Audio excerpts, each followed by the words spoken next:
ప్రభునందు ప్రియులారా, ఫిలిప్పీలకు రాసినటువంటి ఈ పత్రికలో 4వ అధ్యాయము 4వ వచనం అందరికీ సుపరిచితమైన వచనం. ఎందుకంటే అందులో మనకి ఇష్టమైన మాట ఒకటి ఉంది. ప్రభునందు ఆనందించండి, మరలా చెప్పుదును ఆనందించండి అని. అబ్బాయి సంతోషపడండి, ఆనందపడండి అనే మాట అందులో ఉంది. ఎందుకంటే అది ఎక్కువగా మనకు ఉండదు కాబట్టి, అక్కడ చెప్పాడు కాబట్టి కొంచెం హాయిగా అనిపిస్తుంది ఆ మాట విన్నప్పుడు. ఈ మాట పలుకుతున్నటువంటి భక్తుడు కఠినమైన కఠోరమైన శ్రమలో ఉన్నాడు. తర్వాత తనకి ఏ స్థితి వచ్చిందో కూడా తెలియని స్థితిలో తను ఉన్నాడు, బంధకాల్లో ఉన్నాడు. ఆ స్థితిలో ఉండి ఆయన ప్రభునందు ఆనందిస్తూ ఫిలిప్పీ సంఘానికి కూడా ఏమని చెప్తున్నాడంటే, ప్రభునందు ఆనందించండి. ఒకసారి చెబితే మీకు అర్థం కాదు కదా, అందుకని రెండోసారి కూడా చెప్తున్నాను, మరలా చెప్పుదును ఆనందించండి అని మాట్లాడాడు. కూర్చోండి, ఆయన కూర్చోండి, ఎక్కడోళ్ళు ఎక్కడ కూర్చోండి సైలెంట్గా. స్తోత్రం చెప్పండి అందరూ ఒకసారి. ఇంకొకసారి చెప్తారా? జాగ్రత్తగా వినండి. మీరు విన్నా వినకపోయినా నేను చెప్పుకొని వెళ్ళిపోతాయి ఇక అంతే. రోజుట్లాగా మిమ్మల్ని పలకరించి కదిలించి అదిలించి బెదిరించి నేను చెప్పను. పనులు చాలా ఉన్నాయి. ఇంకా రేపు వచ్చే గురువారమే కూటం స్టార్ట్. బుధవారం చెకింగ్ ఉంటుంది, అలాగే ఇనాగ్రేషన్ ఉంటుంది. గురువారం నుంచి కూటాలు స్టార్ట్ అవుతాయి. అంటే బుధవారం రోజుతో స్టార్ట్ అనుకోండి. అంటే నైటు ఇనాగ్రేషన్ ఉంటుంది, స్టేజ్ ఇనాగ్రేషన్ కానీ అదంతా పర్యవేక్షణ ఉంటుంది, అంతా చెకింగ్ ఉంటుంది. కాబట్టి ఆ రోజు కూడా లిస్టులో పడిద్ది. ఇంకా ఆ రోజు తీసేస్తే ఇంకెంత, ఈ ఒక 2 రోజులు ఆదివారం ఆరాధన తీసేసామనుకో, ఆదివారం ఆరాధన తీసేస్తే రేపు ఒక రోజును అవతల ఒక 3 రోజులు, మొత్తం 4 రోజుల్లోకి వచ్చింది వ్యవహారం అంతా. ఆదివారం తీసేస్తే 3 రోజులే ఉంటుంది, బుధవారం తీసేస్తే. ఆది బుధ తీసేస్తే ఇంకెన్ని రోజులు ఉంటుంది, అంత దగ్గరికి వచ్చింది. అంటే రేపు ఒక రోజును సోమ మంగళ 3 రోజులే. కాబట్టి మనం సిద్ధపడాలి. ఇంకా అక్కడ సిద్ధపరచాల్సింది కొన్ని ఉన్నాయి, అవి కూడా రెడీ చేసుకోవాలి. చాలా వర్క్ జరగాలి. ఇక నేను రంగంలో దిగితేనే అది ఒక కొలిక్కి వచ్చింది ఫైనల్గా. ఇప్పటిదాకా వాళ్ళే చేస్తారంటే చిన్నగా ఆడదాకా వచ్చింది టైం. ఇంకా ఉంది, అక్కడ ఉంది పని. అందుకని నేను లైన్లోకి వెళ్ళాలి. కాబట్టి ఇక దయచేసి ప్రేమతో చెబుతున్నాను, విసిగించకండి. ప్రశాంతంగా ఎక్కడోళ్ళు అక్కడ కూర్చొని దేవుని వాక్యం వినండి, అటు ఇటు తిరక్కండి. చాలా చక్కని మాట, మనందరికీ తెలిసిన మాట, సుపరిచితమైన మాట, అనేక సార్లు మనం విన్న మాట, మనం అన్న మాట, అనుకున్న మాట. ప్రభునందు ఆనందించండి, మరలా చెప్పుదును ఆనందించండి. లోకం రకరకాల వాటి విషయాల్లో ఆనందపడతా ఉంటుంది. మనమైతే ఎల్లప్పుడూ ప్రభునందు ఆనందించడం అనే దాన్ని సాధన చేయాలి. ఎందుకంటే లోకం ఇచ్చే శాంతి కానీ, లోకం ఇచ్చే ఆనందం కానీ, లోకం ఇచ్చే సంతోషం కానీ, లోకం చూపే ప్రేమ కానీ అంత టెంపరరీ. మళ్ళీ చెబుతున్నా, లోకం ఇచ్చే శాంతి కానీ, లోకం ఇచ్చే ఆనందం కానీ, లోకం ఇచ్చే ప్రేమ కానీ టెంపరరీ, తాత్కాలికం. లోకం ఇచ్చే సంతోషం కానీ, లోకం ఇచ్చేటువంటి సపోర్ట్ కానీ మనకంతా తాత్కాలికం, టెంపరరీ అన్నమాట. అదంతా అల్ప ఆనందం అంటారు, అంతవరకే. కానీ ప్రభు మనకు అనుగ్రహించేటువంటిది స్థిరమైంది, శాశ్వతమైంది. ఆయన నా శాంతిని మీకు అనుగ్రహిస్తున్నాను, అది లోకం ఇచ్చినట్టు మీకు ఇవ్వట్లేదు, నా శాంతిని మీకు ఇస్తున్నాను అని యేసు ప్రభు మాట్లాడాడు యోహాను సువార్తలో. కాబట్టి ప్రభు మనకి శాంతిని ఇవ్వగలడు, ప్రభు మనకు ఆనందాన్ని ఇవ్వగలడు, ప్రభు మనకి సహాయం చేయగలడు. ప్రభు చూపే ప్రేమ మనకి పర్మనెంట్, ప్రభు చూపేటువంటి కృప మనకి పర్మనెంట్, ప్రభు ఇచ్చే ఆనందం మనకు పర్మనెంట్, ప్రభు ఇచ్చేటువంటి ఆదరణ మనకు పర్మనెంట్, ప్రభు ఇచ్చే శాంతి మనకు పర్మనెంట్. కాబట్టి పర్మనెంట్గా మనకి వీటన్నిటిని ఇవ్వగలిగే ప్రభు వైపు మన దృష్టి నిలపడం మంచిది. ఇది మీకు మంచిది, నాకు మంచిదని పరిశుద్ధాత్మ దేవుడు పౌలు మహనీయుని ద్వారా ఆ మాట రాయించాడు. లోకం శాంతి ఇస్తానంది, లోకం ఆనందం ఇస్తానంది, లోకం ఆదరణ ఇస్తానంది, లోకం నేను ప్రేమ చూపుతానంది. ఈ 4 లోకంలో కూడా దొరుకుతాయి. కానీ అవన్నీ అవకాశవాదంగా ఉంటాయి. వారి అనుకూలతలను బట్టి మాత్రమే మనకు దొరుకుతాయి. పరిస్థితులు తారుమారైనప్పుడు మొత్తం ఆవిరైపోతాయి. కానీ దేవుడిచ్చేది అలా కాదు. దేవుడిచ్చేది స్థిరమైంది. పరిస్థితులను బట్టి అది మారిపోదు. దేవుని ప్రేమ మారిద్దా? మారదు. దేవుడిచ్చే శాంతి, ఆనందము, సమాధానం, ఆదరణ అన్నీ కూడా స్థిరమైనవి. అందుకే దేవుని వైపు చూడండి, దేవునిలో ఆనందాన్ని వెతుక్కోండి, దేవునిలో సంతోషాన్ని వెతుక్కోండి, దేవునిలో శాంతి వెతుక్కోండి, ప్రభు అయిన యేసుక్రీస్తునందు ప్రేమను వెతుక్కోండి. అది మనకి శాశ్వతమైనది, స్థిరమైనది, అది మోసగించదు, అది వంచన చేయదు, అది మన పరిస్థితులు మారినప్పుడు మారిపోదు. ఇప్పుడు లోకం చూపే ప్రేమ మన పరిస్థితులు బాగున్నప్పుడు బాగా మిక్కటంగా ఉంటుంది, మన పరిస్థితులు తారుమారైనప్పుడు అది ఆవిరైపోయిద్ది. కానీ యేసయ్య ప్రేమ మన పరిస్థితులు బాగున్నప్పుడు మితంగా ఉన్నా మన పరిస్థితులు తారుమారైనప్పుడు అది ఇంకా ఎక్కువైద్ది. అది లోకానికి యేసయ్యకి ఉన్న తేడా. ఏమైనా అర్థమైందా నేను చెప్పింది? ఇప్పుడు మన దగ్గర సౌండ్ బాగుండి మన వల్ల ఇతరులకు ప్రయోజనం ఉన్నప్పుడు అందరి దగ్గర నుంచి మనకు ప్రేమ లభించింది. మన పరిస్థితులు తారుమారైపోయినప్పుడు వాళ్ళ ప్రేమ కొరవడిద్ది. ఎందుకంటే మనం పనికొస్తేనే ఎవరైనా లైక్ చేయగలుగుతారు, లవ్ చేయగలుగుతారు. పనికి రానప్పుడు అందరికీ బరువే, సర్దుకుంటారు, మరుగైపోతారు. కానీ మన పరిస్థితులు మారినప్పుడు యేసయ్య ఇంకా దగ్గర అవుతాడు, మరి ఎక్కువ ప్రేమ చూపిస్తాడు. పరిస్థితి మారినప్పుడు లోక ప్రేమ ఆవిరైపోతే అదే పరిస్థితి మారినప్పుడు యేసయ్య ప్రేమ మిక్కటం అవుతుంది. అలాగే అన్ని విషయాల్లో కూడా మీరు ఆలోచించుకోవచ్చు. కాబట్టి పరిస్థితులు మారినప్పుడు ఇంకా ఎక్కువ అయ్యేటువంటి ప్రేమ కలిగిన యేసయ్య మనకు అవసరం.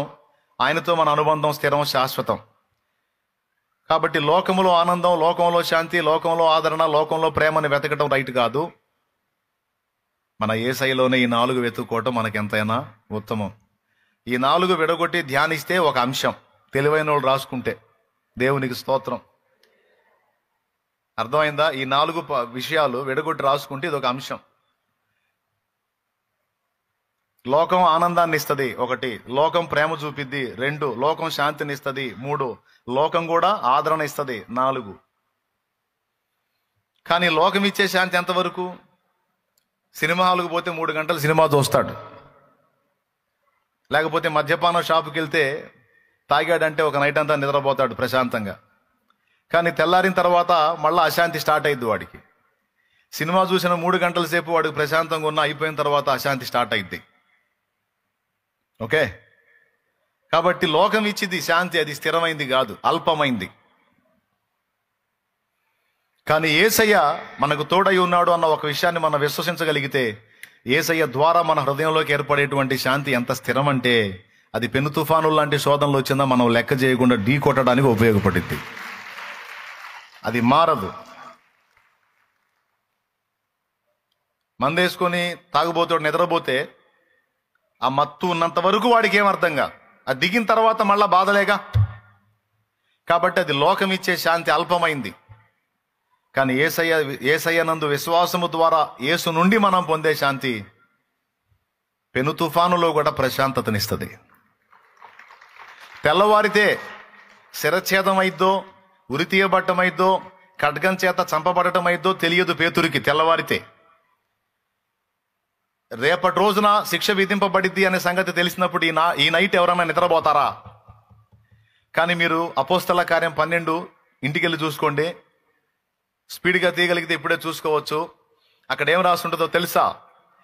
తెల్లవారి అతనికి ఏం శిక్ష పడిద్దో తెలియని స్థితిలో పేతురు ఉండగా, పేతురైతే చెరసాలలో 16 మంది సైనికుల మధ్య ఆదమరిచి నిద్రపోయాడట.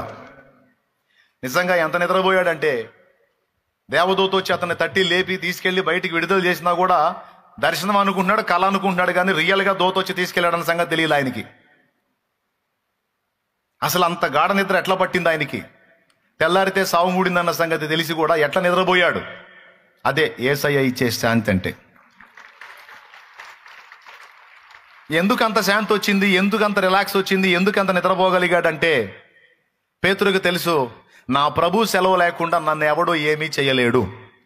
ఎవడైనా నన్ను ఏదైనా చేయడానికి ముందుకు వచ్చాడంటే అక్కడ నుంచి ఆజ్ఞ జారీ అయితే తప్ప ఇక్కడ నా వెంట్రుకను కూడా ఎవడో కదిలించలేడు అన్న సంగతి పేతురుకు తెలుసు. కాబట్టి గురకబెట్టి నిద్రపోయాడు. అది విషయం. ఇప్పుడు చాలా మంది నిద్రపట్టక చుట్టు పీక్కుంటారు. ఎందుకో తెలుసా? నా ప్రభు చిత్తం లేకుండా నాకు ఏది జరగదు, అన్ని ఆయన చూసుకుంటాడని నమ్మలేని వాళ్ళు నిద్రపోరు. వీళ్ళే పండుకొని ఆలోచిస్తూ ఉంటారు, గుడ్లు మెటకరించి చూస్తా. కాదు, నా తండ్రి ఉన్నాడు, నా తండ్రి చూసుకుంటాడు, నేను ఆయన ఎరుగుదును, ఆయన యందు నేను విశ్వాసం ఉంచి ఉన్నాను, ఆయన తన శాంతిని నాకు అనుగ్రహించాడు, నీవైతే విశ్రాంతిలో ఉండన్నాడు, నేను చూసుకుంటాను అన్నాడు, నా ప్రభువే చూసుకుంటాడు అనుకున్నాడు. శుభ్రంగా అంత తిని హల్లెలూయా అని స్తోత్రాలు చెప్పుకొని ఒక పాట పాడుకొని నిద్రపోతాడు శుభ్రంగా. అది దేవుని యందలి విశ్వాసాన్ని బట్టే కలిగే శాంతి. ఆ శాంతి పేతురు పొందాడు, ఆ శాంతి పౌలు పొందాడు కాబట్టి ఆయన హ్యాపీగా ఉండి మనలో కూడా హ్యాపీగా ఉండమన్నాడు. దేవునికి స్తోత్రం కలుగును గాక. లోకస్తుల ఆనందాన్ని చూసుకుందాం, మన దేవుడిచ్చే ఆనందాన్ని చూసుకుందాం. ఇప్పుడు రెండు అయిపోయినాయి. ప్రేమ, మన దగ్గర డబ్బులుంటే లోకస్తుల ప్రేమ. పుష్పటాక్ అయితే ఒక్కడు కూడా కనపడ్డు. మనం ఈ బజార్లో ఉంటే ఆ బజార్లో ఉండిపోతుంటాడు. ఇది కనపడితే అప్పు అడుగుతాడేమో అని ఎవడు బాధ వాడిది. దేవునికి స్తోత్రం. అలాగే లోకం ఇచ్చే శాంతి మత్తున్నంత వరకు, లేదా ఆ సినిమా చూసినంత వరకు, లేదా ఆ కాలక్షేపం చేసినంత వరకు కాసేపే, తర్వాత మళ్ళా వ్యధే. కానీ యేసయ్య ఇచ్చేది, డబ్బు ఉన్నప్పుడు మితంగా ఉన్న యేసయ్య ప్రేమ, డబ్బును కోల్పోయి బీదలమైపోయి దీనులమైపోయి వ్యాధిగ్రస్తులమైపోయి సమస్యలో ఉన్నప్పుడు ఆ ప్రేమ మళ్ళీ ఎక్కువైపోతుంది. అలాగే శాంతి విషయంలో కూడా యేసును బట్టి మన హృదయంలో కలిగిన శాంతి ఎంత పర్మనెంట్ అంటే పెను తుఫాను లాంటి శోధనలు వచ్చినా లెక్క చేయం. ఎందుకంటే అన్నిటినీ అడ్డగించి మనల్ని తప్పించే జీవము కలిగిన దేవుడు మనకు తోడై ఉన్నాడన్న విశ్వాసం. 2, మూడవది లోకమిచ్చే ఆనందం, దేవుడిచ్చే ఆనందం. లోకస్తులను చూడండి, ఏదన్నా మంచి జరిగినప్పుడు వాళ్ళని పగ్గాలు ఉండవు. ఎంత సంబరాలు చేస్తారో, ఎంత హడావుడి చేస్తారో, ఎంత ఆనందపడతారో. కొద్దిగా ప్రతికూలత వచ్చిందంటే ఒకడి మొఖాన కూడా నవ్వు ఉండదు. కానీ ఒక సత్క్రైస్తవుడి జీవితం అలా కాదు. ఆనందం కలిగినప్పుడు ఆనందంగానే ఉంటారు, శ్రమ కలిగినప్పుడు కూడా వారి పెదాల మీద చెరగని చిరునవ్వును అలాగనే కలిగి ఉంటారు. ఎందుకో తెలుసా?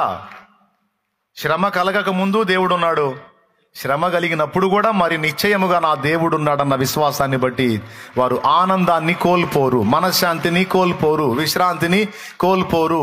అది విషయం. అర్థమైందా? సర్వకాల సర్వావస్థల యందు ఒకే విధంగా ఆనందించగలుగుతారు. ఎవరండి? దేవునిలో ఉన్నవాళ్ళు, దేవుని మీద ఆనుకున్నవాళ్ళు, ప్రభువులో ఆనందాన్ని ఎత్తుక్కున్నవాళ్ళు. లోకమిచ్చే ఆనందం అల్పమైంది. అప్పుడే పండగ చేసుకుంటారు, మరుసటి రోజే తన్నుకొని రోడ్డు ఎక్కుతారు. అప్పుడే కుటుంబం అంతా కలిసి చేతులు బట్టి మా ఇల్లంతా పండగని పాట పాడతారు. మళ్ళా 3 రోజుల్లోనే మొత్తం తన్నుకొని ఎవడు కాపురం వాడు పెట్టుకుంటారు. అంతా అంతే. లోకం అంతా, దాని ఆనందం అంతా మాయ. కానీ దేవుడిచ్చే ఆనందం స్థిరమైంది. అది అన్ని సమయాలలో, పెను తుఫానుల్లో ఒకే రకంగా ఉంటుంది, నిమ్మళమైన పరిస్థితిలో ఒకే రకంగా ఉంటుంది. ఆ పెదవుల మీద చిరునవ్వు చెరగదు. అది దేవుని బట్టి కలిగే ఆనందం, పరిశుద్ధాత్మ యందలి ఆనందం, ప్రభు అయిన క్రీస్తునందలి ఆనందం, ఆయన యందలి విశ్వాసమును బట్టి ఏర్పడే ఆనందం. 3, 4వది లోకమిచ్చే ఆదరణ, దేవుడిచ్చే ఆదరణ. నీ సమస్యలను బట్టి ఎవరికైనా నువ్వు చెప్పావనుకో, ఫస్ట్ టైం అయ్యయ్యో నిజమా, అంత జరిగిందా, అయ్యో పాపం అని ఒకసారి ఆదరిస్తారు. మళ్ళీ రెండోసారి నీ సమస్యలు చెప్పావనుకో, ఆ మనిషి కనపడ్డప్పుడు సగం తగ్గిద్ది. మూడోసారి చెప్పావనుకో 30 తగ్గిద్ది. 4గోసారి కూడా చెప్పావనుకో మొత్తం పోయిద్ది. పోయి పద్దాకలు నేను కనపడ్డప్పుడల్లా నీ బాధలు చెబుతున్నావు, నా బాధలు నాకున్నాయి, నీ సోపు నేనే ఆడినేది, నాకు మెంటలెక్కేటట్టుంది, దండం పెడతా పో అంటారు. ఏమన్నా అర్థమైందా? అది పరిస్థితి. కానీ ప్రభు అట్లా కాదు. మనల్ని ఆదరించడానికి ఎల్లప్పుడూ ఆదరణకర్త మనకు తోడుగా ఉన్నాడు. ఆయన పని ఆదరించుట. అచ్చంగా అదే డ్యూటీ పెట్టుకొని కూర్చున్నాడు ఆయన. మరి ఆదరణకర్త అంటే ఏం చేస్తాడు? మరి ఆయన పేరే ఆదరణకర్త అంటే ఏం చేస్తాడు? ఖచ్చితంగా ఆయన నిశ్చయంగా మనల్ని ఆదరించువాడై ఉన్నాడు. అది కూడా నువ్వు ఎన్నిసార్లు వేదనతో ఆయన ముందుకు పోయినా అన్నిసార్లు నిన్ను ఓదార్చి, ఆదరించి, ధైర్యపరిచి, వెన్నుతట్టి మళ్ళా యుద్ధ భూమిలో నిన్ను నిలబెట్టుటకు సమర్థుడు పరిశుద్ధాత్మ. కాబట్టి లోకంలో దొరికేవన్నీ కూడా టెంపరీ, దేవుళ్ళలో దొరికేవన్నీ పర్మనెంట్. అందుకే ఈ 4 పర్టికులర్గా ధ్యానిస్తే ఒక అంశం అని చెప్పాను. దేవునికి స్తోత్రం. సరే, అది చెప్పాలని నేను ఈ వచనం చదివించలా, అది చెప్పాలని చదివించలా. అసలు సంగతి ఇంకొకటి ఉంది, అది ముఖ్యమైనది, దాన్ని చెప్పాలని ఈ వచనం ఎత్తుకున్నాను. రెండో మాట అన్నాడు, మీ సహనము సకల జనులకు తెలియబడనీయుడి. మన సహనం జనానికి ఎందుకు తెలియాలి? మన సహనం జనానికి ఎందుకు తెలియాలి? తెలియబడనీయుడి అన్నాడు. సహనం అన్న దగ్గర మృదుత్వము అన్నాడు. సహనము, మృదుత్వము అంటే పెట్టరేగకుండా సాఫ్ట్ మైండ్తో మృదువుగా వ్యవహరించడం అనేది ఇతరులు మీలో చూడాలి అన్నాడు. మనం కొన్ని పరిస్థితులు మనకి ఏర్పడినప్పుడు మన మృదుత్వం కోల్పోతాం, మన సహనాన్ని కోల్పోయి బయటపడతాం. కానీ ఇక్కడ వాక్యంలో ఏం చెప్తున్నాడంటే, ఫస్ట్ ఆనందించండి ప్రభువునందని చెప్పి, రెండవది మీరు మృదువుగా వ్యవహరించడం అనేది అన్ని వేళలా కలిగి ఉండండి అన్నాడు. మృదువుగా వ్యవహరించటం, మృదుత్వము అంటే సున్నితత్వం, సహనము కలిగిన తత్వం, పేలిపోయే తత్వం కాదు, బయటపడే తత్వం కాదు. కొంతమంది మృదువుగా మాట్లాడతారు చూడండి, మృదువైన మాట క్రోధమును చల్లార్చును. కొంతమంది మాట్లాడితే శాంత స్వభావం కలిగిన వాడికి కూడా మెంటలెక్కిద్ది. ముఖ్యంగా లేడీస్ దగ్గర ఈ పనితనం బాగుంటుంది. ఒకరిని కదిలించాలంటే, హస్బెండ్ని కదిలించాలంటే వాళ్ళ తర్వాతే అరికాల్లో ఉన్నదాన్ని నడినెత్తికి తీసుకొచ్చి పటాపట కొట్టిందాకా తీసుకొచ్చే పనితనాలు కలిగిన లేడీస్ కొంతమంది ఉన్నారు. దేవునికి స్తోత్రం. జెంట్స్ కూడా ఉన్నారు రెచ్చగొట్టే టైప్ వాళ్ళు. కొంతమంది మాట్లాడితే శాంత స్వభావం కలిగిన వాడికి కూడా నా క్షణానికి ఎక్కిద్ది. ఏంటిది? తిక్క. కొంతమంది మాట్లాడితే నడినెత్తికి ఎక్కిన తిక్క కూడా దిగిద్ది. దేవునికి స్తోత్రం. ఏమంటారు? అవునా కాదా? నేను చెప్పేది వాస్తవం. ఆ టైప్ వాళ్ళు ఉంటారు. కొంతమంది మాట్లాడితేనేమో ఎక్కిన తిక్క దిగిద్ది. దాన్ని ఏమన్నారంటే మృదువైన మాట క్రోధమును చల్లార్చును, సామెతల్లో ఉంటుంది. దేవునికి స్తోత్రం కలుగును గాక. మీరు మృదువుగా వ్యవహరించటం, సహనము కలిగి వ్యవహరించటం, సాత్వికంగా వ్యవహరించటం అనేది ప్రజలు చూడాలి. ఎందుకంటే లోకము మిమ్మల్ని చూసి పరలోకమందున్న తండ్రిని మహిమపరచి అది కూడా మీ మార్గములో నడవాలి అంటే ఖచ్చితంగా మీలో కొన్ని సంగతులు అది చూడాలి. ఏది చూడాలి? లోకం చూడాలి. ఏం చూడాలి? ఎల్లప్పుడూ ప్రభువునందు మనం ఆనందించటం చూడాలి. లోకం ఉసురు ముఖం వేసుకొని మనమే దరిద్ర కొట్టు ఫేసులు వేసుకొని ఏడుచుకుంటా సీజుకుంటా చండాలంగా వాళ్ళకి కనపడితే మీకు ఒక దండం, మీ యేసు ప్రభువుకు ఒక దండం అంటారు. దేవునికి స్తోత్రం. వాడు నీతో పాటు యేసు ప్రభు దగ్గరికి రావాలంటే, సోదరుడా ఆమె నీతో పాటు యేసు ప్రభు దగ్గరికి రావాలంటే ప్రతికూలతలలో సైతము నీవు ప్రభువులో ఆనందిస్తూ ఉండాలి. నేను ప్రభువులో ఆనందిస్తూ ఉండాలి. అది ఒక పెద్ద ఆకర్షణ.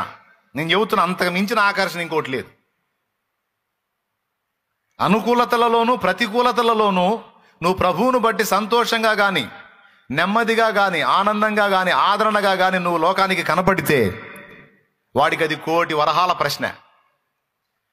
అతనికి వచ్చిన ఆపదలు నాకు వస్తే ఖచ్చితంగా పిచ్చి హాస్పిటల్లో చేరేవాడిని, ఖచ్చితంగా పిచ్చి హాస్పిటల్లో చేరేదాన్ని. కానీ అన్ని ఆపదలు కలిగి ఉండి కూడా ఆ వ్యక్తి ఎలా నవ్వగలుగుతున్నాడు, ఎలా సంతోషంగా ఉండగలుగుతున్నాడు, ఎలా సంతోషంగా ఉండగలుగుతుంది? ఖచ్చితంగా ఆ వ్యక్తికి వచ్చినటువంటి ప్రతికూలతలు నాకు ఎదురైతే ఖచ్చితంగా నేను అందరినీ కొడుదునేమో, కానీ ఎవరిని కొట్టకుండా, కనీసం నోరు జారి తిట్టకుండా అంత మృదువుగా, అంత సెన్సిటివ్గా, అంత సున్నితంగా, అంత సహనంగా ఎలా ఉండగలిగారు? ఇలా ఉండగలిగారంటే ఇది మామూలు శక్తి కాదు. ఇది నిజంగా వారు సేవిస్తున్న దేవుని ద్వారా వాళ్ళకు లభించిన శక్తి అని అన్యజనులకు అర్థమైనప్పుడు, అక్క నీతో పాటు నిన్ను కూడా నువ్వు వెళ్ళే చర్చికి వస్తాను. ఎందుకమ్మా? ఎందుకంటే నేను నీ జీవితాన్ని చూస్తా ఉన్నాను. ఎలాంటి ప్రతికూలతలలో కూడా నీ పెదాల మీద చిరునవ్వు పోవటం లేదు. చాలా సంతోషంగా ఉంటావు, నింపాదిగా ఉంటావు.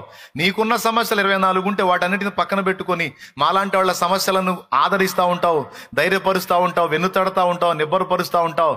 నిజంగా నిన్ను చూస్తుంటే నీ దేవుడు ఎంత గొప్పోడో, ఆయన యందు ఎంత విశ్వాసం ఉందో, నీకు ఎలాంటి శాంతిని ఇవ్వగలిగాడో నాకు అర్థమవుతుంది. ఆ దేవుడు నాకు కావాలా, కానీ నీ వెంటబడి రావాలి. Amen, amen. అలా కాకుండా నువ్వే ఈశ్వరం అంట తిరిగితే, అలా కాకుండా నువ్వే ఉసురు ముఖం వేసుకొని తిరిగితే అలా కాకుండా నువ్వే తుమ్మల్లో పొద్దుపడిసే మొహం వేసుకొని తిరిగితే, ఆ మొహం వేసుకొని చర్చికి వస్తావా నువ్వు అడిగితే, అప్పుడు ఆ మనిషి ఏమంట, ముందు నువ్వు పోయి నువ్వు సంతోషంగా ఉండమ్మా, నిన్ను చూస్తేనే సగం ఏడిపోతుంది మాకంటారు. ఎందుకు జనములకు తెలియబడాలి? మన ఆనందం తెలియబడాలి, మన సహనము తెలియబడాలి, మన మృదుత్వం తెలియబడాలి. ఎందుకంటే వారు కూడా ప్రభువుని విశ్వసించున్నట్లు, పరలోకమందున్న తండ్రిని మహిమపరచున్నట్లు అన్యజనుల ఎదుట, ప్రజల ఎదుట మన వెలుగు ప్రకాశించాలి. వెలుగు ఫలము సమస్త విధములైన మంచితనము, అది మనలో వ్యక్తం కావాలి. అప్పుడే అన్యజనులు దేవుని తట్టు తిప్పబడతారు. మనం అట్టివారమై ఉండకుండా మనం ఎట్టి మాటలు చెప్పిన ఆత్మలు కదలరు. ఇది వాస్తవిక సత్యం. చెవులు గలవారు విందురుగాక. 2 మాటలు అయిపోయినాయి. 3వ మాట చూద్దాం. ఏమన్నాడు? ప్రభు సమీపంగా ఉన్నాడు అన్నాడు. ప్రభు సమీపంగా ఉన్నాడు అంటే రాకడ సమీపంగా ఉందని అనుకోవచ్చు. అంతకంటే మరి శ్రేష్టముగా ప్రభు ఎల్లప్పుడూ నీకు దగ్గరగానే ఉన్నాడని అర్థం కూడా చెప్పుకోవచ్చు. రాకడ సమీపమైంది అన్నది నిజమే. అంతకంటే శ్రేష్టంగా ప్రభు ఎప్పుడు నీకు సమీపంగానే ఉన్నాడు అన్నది కూడా వాస్తవమే. ఎందుకంటే యేసు ప్రభువే వాగ్దానం చేశాడు అనేక చోట్ల. మచ్చు తునకలాగా 2 ముక్కలు చెప్పుకోవచ్చు. మత్తయి సువార్త 18:18, అదే మత్తయి సువార్త 28:19. ఒకసారి చూసుకోవచ్చు. భూమి మీద మీరు వేటిని బంధింతురో అవి పరలోకమందును బంధింపబడును, భూమి మీద మీరు వేటిని విప్పుదురో అవి పరలోకమందును విప్పబడునని మీతో నిశ్చయముగా చెప్పుచున్నాను. మరియు మీలో ఇద్దరు తాము వేడుకొను దేన్ని గూర్చేనను భూమి మీద ఏకీభవించిన ఎడల అది పరలోకమందున నా తండ్రి వలన వారికి దొరుకునని మీతో చెప్పుచున్నాను. దేవునికి మహిమ కలుగును గాక. ఇంకొక మాట కూడా ఒకసారి చూపిస్తాను, చూడండి. అది కూడా అండర్లైన్ చేసుకోండి. అక్కడే కిందికి చదివితే సరిపోయింది నాయన. 20వ వచనం చదువు. ఏలయనగా ఇద్దరు ముగ్గురు నా నామమున ఎక్కడ కూడి ఉందురో అక్కడ నేను వారి మధ్యన ఉందునని చెప్పాను. ఉండబోతున్నాను అన్నాడా? ఉండే అవకాశం ఉందన్నాడా? ఉంటానయా అన్నాడా? ఉంటానయా అన్నాడు. తంబుర సితారనాదముతో క్రీస్తును వేడగరారండి, ఇద్దరు ముగ్గురు కూడిన చోట ఉంటానని నా స్వామియే. తంబుర సితారనాదముతో క్రీస్తును వేడగరారండి, ఇద్దరు ముగ్గురు కూడిన చోట ఉంటానని నా స్వామియే. తంబుర సితారనాదముతో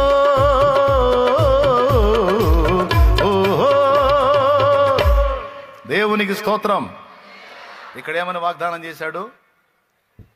ఆయన నామంలో ఇద్దరు కూడి ఉంటే వారి మధ్యలో అబద్ధాలు చెబుతాడా? నిజంగా ఉంటాడా? సరే వదిలే. మత్తయి సువార్త 28వ అధ్యాయము 20వ వచనం చదువు. ఇదిగో నేను యుగ సమాప్తి వరకు సదాకాలము మీతో కూడా ఉన్నానని వారితో చెప్పాను. యుగ సమాప్తి వరకు, యుగ సమాప్తి వరకు సదాకాలము మీతో కూడా ఉన్నానని వారితో చెప్పాను. ఇప్పుడు యుగ సమాప్తి దాకా మనతోనే ఉంటాడంట. ఇది ఎంత వింతైన విషయమో చూడండి. ఇప్పుడు మా నాన్న ఈ వాగ్దానానికి పొందినవాడా పొందనవాడా? మా నాన్న కూడా విశ్వాసే, మారు మనసు పొందాడు, బాప్తీసం పొందాడు, ప్రభు మార్గంలో కొనసాగాడు, ప్రభు బలలో చేసాడు, ప్రభువును ఆరాధించాడు. ఇప్పుడు యుగ సమాప్తి వరకు నేను సదాకాలం మీతో కూడా ఉన్నానన్న వాగ్దానం మా నాన్నకు వర్తించిద్దా వర్తించదా? మరి మా నాన్న ఇక్కడ లేడుగా, పరదేశంలో ఉన్నాడుగా. నీకు తెలుసా? పరదైసులో కూడా యేసయ్య సన్నిధి ఉంది. దేవునికి స్తోత్రం కలుగునుగాక. ఎక్కడుంది? పరదైసులో కూడా యేసయ్య సన్నిధి ఉంది, భూమి మీద కూడా యేసయ్య సన్నిధి ఉంది. పరదైసులో దేవుని సన్నిధి ఉంది, యేసయ్య సన్నిధి ఉందంటానికి రుజువు ఏంటంటే, పౌలు మహనీయుడు అన్నాడు, నేను వెడలిపోయి క్రీస్తుతో కూడా ఉండవలెనని మిగుల ఆశగా ఉన్నది అన్నాడు. అంటే ఆయన వెళ్ళిపోతే ఆడికి వెళ్ళిపోవాలి, పరదైసుకి వెళ్ళిపోవాలి. పరదైసుకి వెళ్ళిపోతే అక్కడ క్రీస్తు ఉంటాడు, ఆయనతో నేను ఉండాలి అని అంటున్నాడంటే పరదైసులో యేసయ్య ఉన్నాడని అర్థం. యేసయ్య సమీపించడాన్ని తేజస్సులో ఉన్నాడు, అలాగే పరలోకంలో తండ్రి కుడిపార్శ్వమందు ఉన్నాడు, అలాగే పరదైసులో పరిశుద్ధుల మధ్యలో ఉన్నాడు, భూమి మీద కూడా ఇద్దరి మధ్యలో ఉన్నాడు, భూమి మీద నీతో కూడా ఉన్నాడు, నాతో కూడా ఉన్నాడు. యేసు మనందరితో కూడా ఉన్నవాడు. నా మాటలు కాదు, ఇది లేఖనం. దేవునికి స్తోత్రం కలుగును గాక. ప్రభువు సమీపంగా ఉన్నాడు. ఆయన నీకు దూరంగా లేడు, ఆయన నీకు సమీపంగా ఉన్నాడు. ఆయన నీతో కూడా ఉన్నాడు. తన ఆత్మ ద్వారా మనతోనే ఉన్నాడు. ఆదరణకర్త పరిశుద్ధాత్మ ద్వారా మనతోనే ఉన్నాడు యేసయ్య. అందుకని అంటున్నాడు, ప్రభువు సమీపముగా ఉన్నాడు గనుక దేనిని గూర్చి చింతపడకుడి గాని. ప్రభు సమీపంగా ఉన్నాడు గనక దేనిని గూర్చి చింతపడకుడి గాని ప్రతి విషయములోనూ ప్రార్థనా విజ్ఞాపనముల చేత కృతజ్ఞతాపూర్వకముగా మీ విన్నపములు దేవునికి తెలియజేయుడి. 3 చేయమని చెప్పాడండి. 1, మర్యాదగా ఆనందంగా ఉండండి అని చెప్పాడు. స్తోత్రం చెప్పండి. మళ్ళా చెబుతాను, మీకు ఒకసారి చెప్తే ఎక్కదు కదా, అందుకని రెండోసారి కూడా చెప్తున్నాను. ఆయనే చెప్పాడు, మరలా చెప్పుదును. 1, రెండవది మీ సహనము మీ మృదుత్వము సకల జనులకు తెలియబడనీయుడు. 2, మూడవది దేనిని గూర్చి చింతపడకుడి గాని మీరు ఎదుర్కొంటున్న ప్రతి విషయములోనూ ప్రార్థనా విజ్ఞాపనముల చేత కృతజ్ఞతాపూర్వకముగా మీ విన్నపములు దేవునికి తెలియజేయండి. చింతపడకుడి అనేది 3వ మాట అయితే, మీ విన్నపాలు దేవునికి కృతజ్ఞతాపూర్వకంగా ప్రార్థనా విజ్ఞాపనల చేత తెలియజేయండి అనేది 4వదైద్ది. ఓకేనా? ఇలా చెయ్యండి అని 4 చెప్పాడు. నంబర్ 1 మీరు చెప్పండి పెద్దగా. ఏడవండి. రైట్, ఆనందించండి. రైట్. 1. రెండవది మృదుత్వము సహనము సకల జనులకు. 2. మూడవది ఏడవండి. చింతించండి. చింతింపకుడి, ఏడవకుడి, బాధపడకుడి, దుఃఖపడకుడి, కృంగిపోకుడి, కుమిలిపోకుడి, భయపడకుడి, జడియకుడి, వెరువకుడి. ఓకే, చింతింపకుడి. 3. 4వది ఏదైనా ప్రతి విషయమును గూర్చి ప్రార్థనా విజ్ఞాపనముల చేత కృతజ్ఞతాపూర్వకముగా మీ సంగతులన్నీ ఆయనకు తెలియజేయండి, ఎందుకంటే ఆయన నీకు దగ్గరలోనే ఉన్నాడు.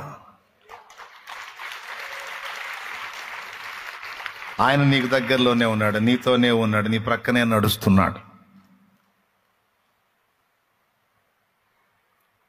ఆశ్చర్యకరమైన విషయం ఏంటంటే, మనకు ఆయన దగ్గరలోనే ఉన్నాడు కానీ మనమే ఆయనకు దూరంలో ఉన్నాం. అది బాధ. ఇది ఎక్కడి తెలివిరా? ఆయన మనకు దగ్గరలో ఉండటం ఏంది, మనం ఆయనకు దూరంలో ఉండటం ఏందిరా? వెర్రిమాలోకం అనిపిస్తుందా? ఆయన మనకు దగ్గరలో ఉన్నాడు అన్నప్పుడు మనం కూడా ఆయనకు దగ్గరగా ఉన్నామని కదా అర్థం. ఆయన మనకు దగ్గరలోనే ఉన్నాడు కానీ మనమే ఆయనకు దూరంగా ఉన్నామనే మాట కరెక్టేనా?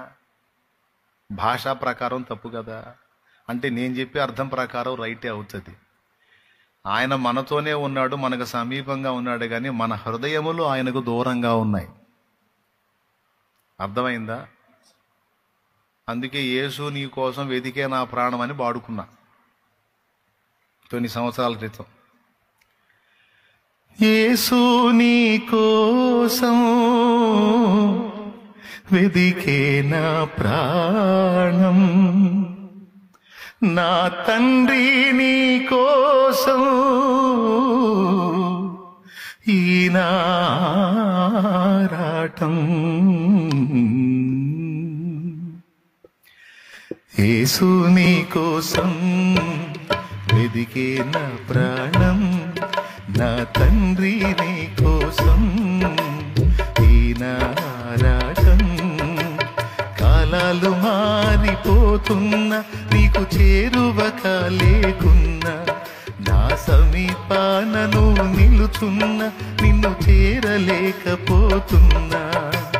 కాలాలు మారిపోతున్నా, నీకు చేరువక లేకున్నా, నా సమీపానను నిలుచున్నా, నిన్ను చేరలేకపోతున్నా. యేసు నీ కోసం వెదికే నా ప్రాణం, నా తండ్రి నీ కోసం ఈ నా ఆరాటం. చాలు. కార్డు పట్టుకోవేరా ప్రసన్న, పట్టుకోరా, అది సపోర్ట్ చెయ్యి. దేవునికి స్తోత్రం. మావాడాలండి. ఎక్కడొచ్చాగాం ఏమో. ఎందుకు ఇవన్నీ చేయమంటున్నాడంటే ఆయన సమీపంగా ఉన్నాడు. ఆయన మనకు సమీపమే గాని మన హృదయాలే దూరంగా ఉన్నాయి. అయ్యే దగ్గర కావాలి యేసు ప్రభువుకి. ఏం చేద్దాం, మన హృదయాలు ఆయనకు అందుబాటులో లేవు. ఎందుకో చెబుతా. అసలు సంగతి అక్కడి నుంచే స్టార్ట్ అయింది. దేవునికి స్తోత్రం. ఈ 4 చేయమన్నాడు. మొట్టమొదటిది, రెండవది, మూడవది, 4వది అన్ని ఆయనకు తెలియజేయండి. ఎందుకంటే ఆయన సమీపంగా ఉన్నాడు. మీరు తెలియజేస్తే ప్రతిదీ చింతపడకుండా ప్రార్థన విజ్ఞాపనముల చేత కృతజ్ఞతాపూర్వకముగా మన మనవులు విన్నపాలు ఆయనకు తెలియజేస్తే ఒకటి జరిగిద్దంట. ఏందో చూడు. సమస్త జ్ఞానమునకు మించిన సమాధానము. అప్పుడు చదువు. అప్పుడు సమస్త జ్ఞానమునకు మించిన దేవుని సమాధానము. సమస్త జ్ఞానమునకు మించిన ఎవరి సమాధానము? దేవుని సమాధానము యేసుక్రీస్తు వలన మీ హృదయములకును మీ తలంపులకును కావలియుండును. అక్కడండి మన అంశం స్టార్ట్ అయ్యేది. ఇప్పుడు దాకా చెప్పింది పునాది. జస్ట్ అక్కడ ఉన్న వచనాలని టచ్ చేసి ఒక 2 అంశాలు మీకు ఉపయోగపడితే రాసుకుంటారని చెప్పా. ఫస్ట్ చెప్పిన దానిలో ఒక అంశం ఉంది. లోకం చూపే 4 విధములైనటువంటి సంగతులు, దేవుడు చూపే 4 విధములైన సంగతులు ఏవి మనకు శ్రేష్టమో ఫస్ట్ అంశం చెప్పా, అయిపోయింది. రెండో అంశం ఏంటంటే ఇక్కడ చెప్పిన 4 సంగతులు ఏం చెప్పాడు? ఆనందించండి అన్నాడు, సహనాన్ని మృదుత్వాన్ని తెలియజేయండి అన్నాడు, సకల జనులకు చింతపడొద్దన్నాడు, 4వది ప్రతిదీ ఆయనకి తెలియజేయండి అన్నాడు. ఆ 4 వివరిస్తే ఒక అంశం, దాన్ని పక్కన పెడితే ఇప్పుడు నేను చదివించే వచనం వైపు మీ దృష్టి పెట్టండి. మనం ఆయనకు ప్రార్థనా విజ్ఞాపనల చేత కృతజ్ఞత పూర్వకంగా మన మనవులు తెలియజేస్తేనంట, అప్పుడు సమస్త జ్ఞానమునకు మించిన దేవుని సమాధానము యేసుక్రీస్తు ద్వారా మన హృదయమునకును మన తలంపులకును కావలి ఉండును అన్నాడు. ఇక్కడ ప్రశ్న పుట్టింది నాకు. హృదయానికి తలంపులకు కావలెందుకు? ఇదండి నేను చెప్పాలనుకుంది మీకు. దేవునికి స్తోత్రం కలుగునుగాక. హృదయ తలంపులకు కావలెందుకు? కావలి దేనికి పెట్టాలి అసలు? ఏబు గ్రంథం చూస్తే సాతానే దేవునితో డైరెక్ట్ గా చెప్తున్నాడు,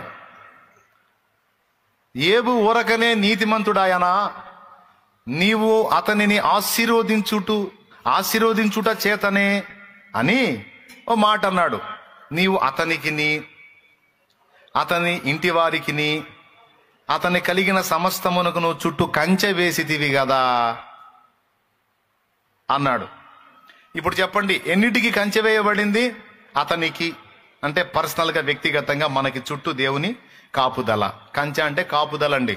కంచె అంటే ముళ్ళ కంచె అనుకునేది. దేవునికి స్తోత్రం. కంచె అంటే కాపుదల. ఏబుకు కాపుదల ఉంది, ఏబు ఇంటి వారికి కాపుదల ఉంది, ఏబుకు కలిగినటువంటి సమస్తానికి చుట్టూ కాపుదల ఉంది. దేవునికి స్తోత్రం కలుగును గాక. నువ్వు అన్నిటి చుట్టూ కంచె వేశావు కదా అన్నాడు. దేవుడు కాపుదల పెడితే మనకి పెట్టాలి, మన ఇంటి వారికి పెట్టాలి, మనం కలిగి ఉన్న వాటన్నిటికీ కాపుదల పెట్టాలి. అది ముఖ్యం.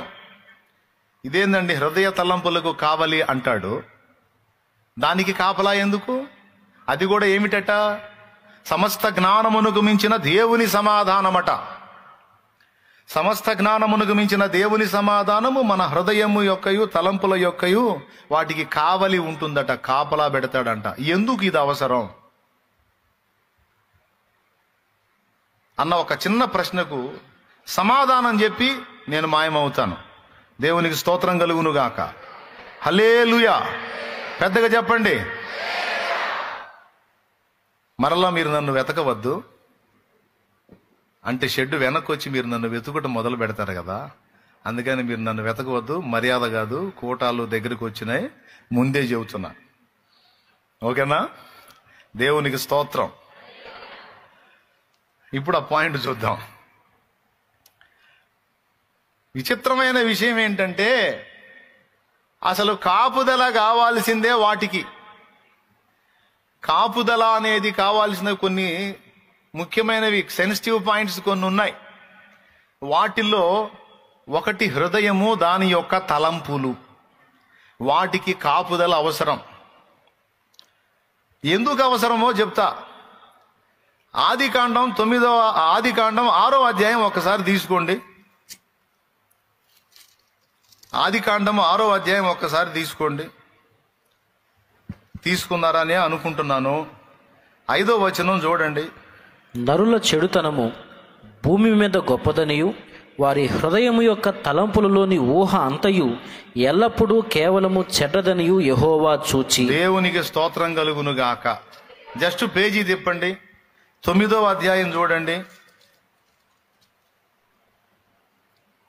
8వ అధ్యాయము 21వ వచనం చూడు. అప్పుడు యెహోవా ఇంపైన సువాసన ఆజ్ఞానించి, ఇక మీదట నరులను బట్టి భూమిని మరలా శపించను. ఎందుకనగా నరుల హృదయాలోచన వారి బాల్యం నుండి చెడ్డది. ఎక్కడి నుంచి, ఎప్పటి నుంచి? 8:21లోనేమో వారి హృదయాలోచన బాల్యము నుండి చెడ్డది. హృదయాలోచన బాల్యము నుండి చెడ్డది. మరో చోట అంటాడు, హృదయము అన్నిటికంటే మోసకరమైనది, అది ఘోరమైన వ్యాధి గలది. అది ఎక్కడుందో? ఏడో ఉంది మొత్తానికి. ఇర్మియా గ్రంథము 17వ అధ్యాయము 8-9 వచనాలు చూడొచ్చు. హృదయము అన్నిటికంటే మోసకరమైనది, అది ఘోరమైన వ్యాధి కలది, దాన్ని గ్రహింపగలవాడెవడు? రైట్. ఇప్పుడు ఈ 3 వచనాలను పక్కపక్కన పెట్టి చూస్తే, హృదయము అన్నిటికంటే మోసకరమైనది, అది ఘోరమైన వ్యాధి గలది, వారి నరుల హృదయము వారి బాల్యము నుండి చెడ్డది 2. 3వది అక్కడ చెప్పాడండి, నరుల హృదయం యొక్క తలంపులలోని ఊహంతయు కేవలము చెడ్డది. ఇది కావాలి మనకి. ఈ 3 కలిపి చదువుకుంటే మన హృదయ రహస్యం బయటపడుతుంది. ఏంటంటే మన హృదయము నుండి వెలువడేటువంటివన్నీ కూడా మన హృదయం యొక్క తలంపులలోని ఊహంత కేవలము చెడ్డదట. మరి ఇప్పుడు కాపలా పెట్టాల్సింది దేనికి? ఏబుకి, ఏబు ఇంటి వారి అందరికీ, ఏబు కలిగిన సమస్తానికి చుట్టూ కాపుదల. ఓకే, మరి వీటి చుట్టూ కాపుదల ఉన్నా కూడా ఏబు హృదయములోని ఆలోచనల వల్ల ఈ కాపుదల లెగిసిపోవాల్సి వచ్చింది. అర్థమైతే ధన్యులే. ఏబు హృదయములో ఏర్పడిన ఆలోచనల ప్రభావం వలన ఏబుకు చుట్టూ ఉంచిన కంచె కూడా దేవుడు తీసేయాల్సి వచ్చింది. ఎందుకు? ఏబు ఇంటి వారికి, ఏబు కలిగిన అంతటికి చుట్టూ దేవుడు కంచె అయితే వేశాడు, గాని ఏబు హృదయం యొక్క ఆలోచనల విషయంలో కంచె వేయబడలేదు. ఏబు హృదయాలోచనలు అదుపు చేయబడలేదు. ఏబు హృదయములోని తలంపులు, అందులోని ఊహ అదుపు చేయబడలేదు. దాని ఎఫెక్ట్ ఏబు మీద పడింది. సాతాను ఏబుని ముట్టడానికి వచ్చినప్పుడు ఏబు చుట్టూ, అతని ఇంటివారి చుట్టూ, అతని కలిగిన సమస్తం చుట్టూ కంచె వేయబడినట్టు గుర్తించాడు, గాని ఏబు హృదయం యొక్క ఆలోచనలకు, తలంపులకు కంచె వేయబడ్డట్టు అపవాది చూడలా. అందుకని వాడి అస్త్రాలని ఏబు హృదయాలోచనల మీద పెట్టాడు. దానివల్ల ఏం జరిగిందో తెలుసా? ఏబు అన్ని నెగిటివ్ తలంపుల్లోకి వెళ్ళిపోయాడు. ఉన్న పరిస్థితులన్నీ అద్భుతంగా ఉన్నాయి, పచ్చగా కళకళలాడుతూ ఉన్నాయి, కానీ ఏబు హృదయాలోచనలు మాత్రం వెలవెలబోతా ఉన్నాయి. ఎందుకో తెలుసా? నెగిటివ్ థాట్స్తో నింపబడ్డాడు. ఆ నెగిటివ్ థాట్స్ని మన లోపలికి పంపించేది సాతానని చాలాసార్లు మీకు చెప్పా. అర్థమైందా? మీరు బైబిల్ మొత్తం పరిశీలించి చూడండి. కేవలం హృదయంలోని తలంపులను బట్టి కొంతమంది బుక్ అయ్యారు. హృదయంలోని తలంపులను బట్టి కొంతమంది తప్పులు చేశారు. తప్పులు చేయటానికి ముందు తలంపు ఎక్కడ పుట్టిద్దో తెలుసా? హృదయంలో పుట్టిద్ది. ఒకడు ఒక వ్యభిచారం చేయాలనుకున్నాడు అనుకో, ఫస్ట్ ఏం చేస్తా? కళ్ళతో చూస్తాడు, హృదయంలో ఇష్టపడతాడు, ఇక లోపల ప్లాన్ చేసుకుంటాడు. ఈ మనిషిని నేను ఏ విధంగా బ్యాలెన్స్ చేయాలి, ఏ విధంగా ఆకర్షించాలి, ఏ విధంగా బుక్ చేయాలని వాడు అక్కడ ప్లాన్ లేస్తాడు. ఇది బయటికి కనపడింది, ఇదంతా హృదయంలో జరిగే తంతు. అంటే పాపము క్రియాత్మకం కాకముందు ఎక్కడ జన్మించింది? అది ఎక్కడ రూపుదిద్దుకుంది? అందుకు యేసయ్య అన్నాడు మత్తయి సువార్త 5వ అధ్యాయము 27వ వచనంలో, ఒక స్త్రీని మోహపు చూపు చూచు ప్రతివాడు అప్పుడే తన హృదయమందు ఆమెతో వ్యభిచరించిన వాడగును అన్నాడు. అంటే ఒక స్త్రీని మోహపు చూపుతో చూచిన ప్రతివాడు ముందు హృదయంలో ప్లాన్ చేసుకుంటాడు. హృదయంలో వాడు ఊహల్లోకి వెళ్ళిపోతాడు. ఆ ఊహలన్నీ ఎలాంటివంటే వాడు చాలా చండాలంగా కూడా ఆలోచించుకుంటాడు. ఆ బీజాలు అనేవి లోపల పడతాయి. ఒకనాటికి అవి మొలకెత్తి అవి చెట్లయి కాపు కాస్తాయి, ఫలాలు వస్తాయి. ఈ ఫలాలన్నిటికీ బీజాలు అంటే విత్తనాలు ఏడబడుతున్నాయి? హృదయం యొక్క తలంపులు హృదయములో పడుతున్నాయి, తలంపుల్లో పడుతున్నాయి. తలలో పుట్టేవి తలంపులు, హృదయంలో పుట్టేవి హృదయాలోచనలు. ఈ రెండు బ్యాలెన్స్ కావాలి. లేకపోతే ఈ రెండిటి ఉత్పత్తి కూడా కేవలం చెడ్డదని చెప్పాడు దేవుడు. ఏమన్నా అర్థమవుతుందా? దేవునికి స్తోత్రం కలుగును గాక. ఈ హృదయం నుండి ఉత్పత్తి అయ్యేవి, ఈ తలంపుల్లోంచి ఉత్పత్తి అయ్యేవి రెండు కేవలం చెడ్డవి అని చెప్పాడు దేవుడు వాక్యంలో నుంచి. మరి ఇప్పుడు కాపుదల దేనికి అవసరం అయింది? హృదయానికి అండ్ తలంపులకి అవసరమైంది. మీరు బైబిల్ అబ్జర్వ్ చేస్తే ప్రారంభం నుండి చివరి దాకా కూడా కేవలం ఈ హృదయం యొక్క తలంపులను బట్టి తేడాపడ్డారు. సింపుల్గా చెప్తా, ఆదికాండం టు ప్రకటన. ఆదికాండంలో హవ్వమ్మ తన హృదయంలో ముందే దేవుని విషయంలో నెగిటివ్ తలంపులు కలిగి ఉందని నేను చెప్తున్నా. సాతాను సర్పరూపములో హవ్వ దగ్గరకు రాకముందు హవ్వను మానసికంగా వేటాడాడని మీకు తెలుసా? సర్పములో ప్రవేశించి హవ్వ దగ్గరకు రాకముందు హవ్వ మనసును వేటాడాడని మీకు తెలుసా? కానీ నిజంగా జరిగింది అది. హవ్వ ఆదాము ఇద్దరు భార్య భర్తలు. ముందు ఆదాము చేయబడ్డాడు, తర్వాత హవ్వ చేయబడింది. ఈ తోట చెట్ల ఫలములన్నీ మీరు తినండి, కానీ తోట మధ్యన ఉన్న మంచి చెడుల తెలివినిచ్చే వృక్ష ఫలమును మాత్రం మీరు తినొద్దు అని దేవుడు చెప్పాడు ఆదాముకి. ఆదాము ఫిక్స్ అయిపోయాడు. ఆదాము తను ఆ పండుని తినలా, టచ్ చేయలే అసలు. తర్వాత హవ్వ లైన్లోకి వచ్చింది. ప్రక్కటెముకను తీసి హవ్వగా నిర్మించి తీసుకొచ్చి ఇచ్చాడు కదా భార్యగా ఆదాముకి. ఇక ఆమె లైన్లోకి వచ్చిన తర్వాత ఆదాము దేవుడు చెప్పిన ఆజ్ఞ హవ్వకు చెప్పాడు. అమ్మాయి హవ్వ, ఈ తోటలో ఉన్న చెట్ల ఫలాలన్నిటిని కూడా మనం నిరభ్యంతరంగా తినవచ్చును. ఒక్క చెట్టు మాత్రమే మనకు అడ్డగించబడింది, రద్దు చేయబడింది, నిలుపు చేయబడింది. అది మంచి చెడుల తెలివినిచ్చేటువంటి చెట్టు. ఆ పండు మాత్రం మనం తినకూడదు, జాగ్రత్త అని చెప్పాడు. రోజు సహవాసం చేస్తా ఉన్నారు భార్యాభర్త ఇద్దరు. దేవుడు వస్తున్నాడు సాయంత్రం చల్లబూట, ఇద్దరు కలిసి ఆయన ఎదుర్కొంటున్నారు. ఆలాజాలంగా సహవాసం జరుగుతుంది.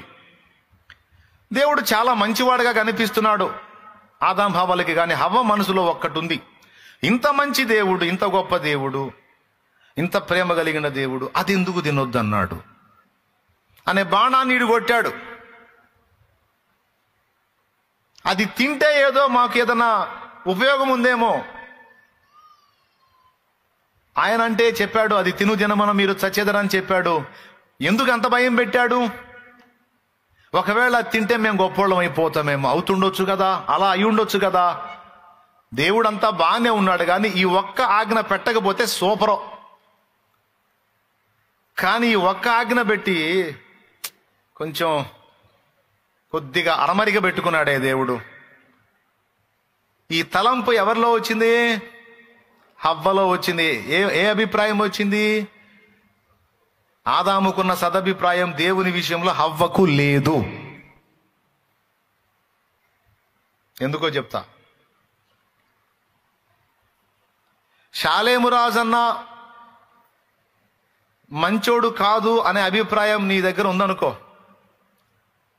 ఎవడన్నా ఒకడొచ్చి షాలేము రాజన్న ఇలా అలా అని నా మీద 4 మాటలు చెప్పాడు అనుకో, నీకు వెంటనే నమ్ముతావు. ఎందుకంటే ముందే నా మీద నీకు సదభిప్రాయం లేదు.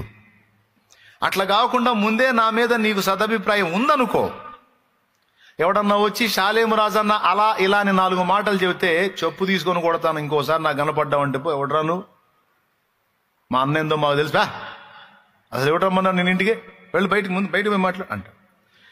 ఒక వ్యక్తి మీద సదభిప్రాయం ఉన్నప్పుడు ఆ వ్యక్తి మీద ఎవడన్నా నెగిటివ్గా మాట్లాడితే ముందు రివర్స్ అవుతాం, ఫైర్ అవుతాం. అలా అవ్వలేదు, ఆమోదించామంటే ముందే ఆ వ్యక్తి మీద మనకు సదభిప్రాయం లేదని అర్థం. ఇంకేమన్నా వివరించి చెప్పాలా? సరిపోయిద్దా? దేవునికి స్తోత్రం కలుగును గాక. హల్లెలూయా. ఇప్పుడు సర్పంలోనికి సాతాను ప్రవేశించి హవ్వ దగ్గరకు వచ్చి, ఇది నిజమా, ఈ తోటలోని చెట్ల ఫలములలో ఏదైనా తినొద్దని దేవుడు మీకు చెప్పాడా? చెప్పాడని వాడికి తెలుసు. వాడికి ఎందుకు తెలియదు? వాడికి తెలుసు. అందుకే క్వశ్చన్ మార్కుతో వచ్చాడు. ఏదైనా తినొద్దని చెప్పాడా ఏదన్నా అంటే, తినొద్దని చెప్పాడు. ఆయన అంతే చెబుతాడు, నాకు తెలుసు, అందుకే నేను అడిగా. తోటలోని చెట్ల ఫలములన్నీ తినొచ్చు అన్నాడు, మంచి చెడుగా తెలియనిచ్చేటువంటి ఆ వృక్ష ఫలమును మాత్రం తినొద్దు అన్నాడు. ముట్టొద్దని కూడా అన్నాడు. అబ్బో అక్కాయ్, ఇంకొక ఆకు ఎక్కువ, ముట్టడం కూడా, టచ్ కూడా చేయొద్దు అన్నాడు. అనకేం చేస్తాడు? ఎందుకో తెలుసా, అది తినకపోతేనేమో ఈ జంతువులా తిరుగుతారు, తింటే మీరు కూడా దేవుని వంటి వారు అవుతారు, దేవతల వలె అవుతారు, అందుకని తినొద్దు అన్నాడు. అది మీ మీద ఆయనకున్న ప్రేమ, అది మీ మీద ఆయనకున్న కనికరం, అది మీ మీద ఉన్న మంచితనం ఆయనకి అన్నాడు. వాడు ఏమన్నా ఆగిందా? వెంటనే ఆమెకి ఏమనిపించిందో తెలుసా? అది కథ. నాకు ఫస్ట్ నుంచి డౌటే. షాలేమన్నా చెడ్డోడు అని ఎవడన్నా చెప్తే ముందే నీకు నా మీద దురభిప్రాయం ఉందనుకో, ఆ 4 ముక్కలు విన్నప్పుడు అది అనుకున్నా, నాకు ఫస్ట్ నుంచి తేడానే. అదే అభిప్రాయం లేకపోతే 4 మాటలు చెప్పినప్పుడు ఏం చేస్తా? చెప్పు తీసుకుని ఎవడన్నా పో అంట. ఇప్పుడు హవ్వ ముందే దేవుని విషయంలో తన హృదయాలోచనల్లో తేడా పడి ఉండకపోతే, సర్పము ఆ మాట చెప్పినప్పుడు హవ్వ రెండవ డైలాగ్ ఏంటో తెలుసా? నాకేం తొందర లేదు, సాయంత్రం చల్లవేళ మా నాన్న వస్తాడు, మా నాన్నను అడుగుతా, అన్నీ తినమన్నా నువ్వు ఇది ఎందుకు తినొద్దన్నావు అని అడుగుతా. ఎందుకంటే మా నాన్న చాలా మంచోడు, మా తండ్రి చాలా మంచోడు, మా తండ్రికి చాలా ప్రేమ కలిగినోడు, ఇన్ని తినమనిచ్చినోడు, ఆ ఒక్కటెందుకు తినొద్దన్నాడు? అది తింటే ఎందుకు చావు వచ్చింది? మా డాడీని అడిగి తెలుసుకుంటా. ఎందుకంటే మా డాడీ ఏది చేసినా, మా నాన్న ఏది చేసినా, మా తండ్రి ఏది చేసినా 100% మా మేలు కోసమే చేస్తాడు, మా నాన్న అన్యాయస్తుడు కాదు అని అనుకుని ఉన్నట్లయితే, సదభిప్రాయం ఉన్నట్లయితే, హృదయంలో దేవుని పట్ల మంచి అభిప్రాయం ఉన్నట్లయితే, తన తలంపులోని ఊహ మంచిదై ఉన్నట్లయితే పండు తీసుకోదు. కానీ ముందే డౌట్ ఉంది, ఆ డౌట్కి వీడొచ్చి ఆద్యం పోశాడు, ఫిక్స్ అయిపోయింది, ఎగబడింది. ఇక మన మీద కాదు, చెట్టు మీద. దేవునికి స్తోత్రం కలుగును గాక. ఇక ఆమె తిని మళ్ళీ ఆయన కూడా నాశనం చేయాలిగా, పోయింది ఆయన దగ్గరకు కూడా. ఇప్పుడు చెప్పండి,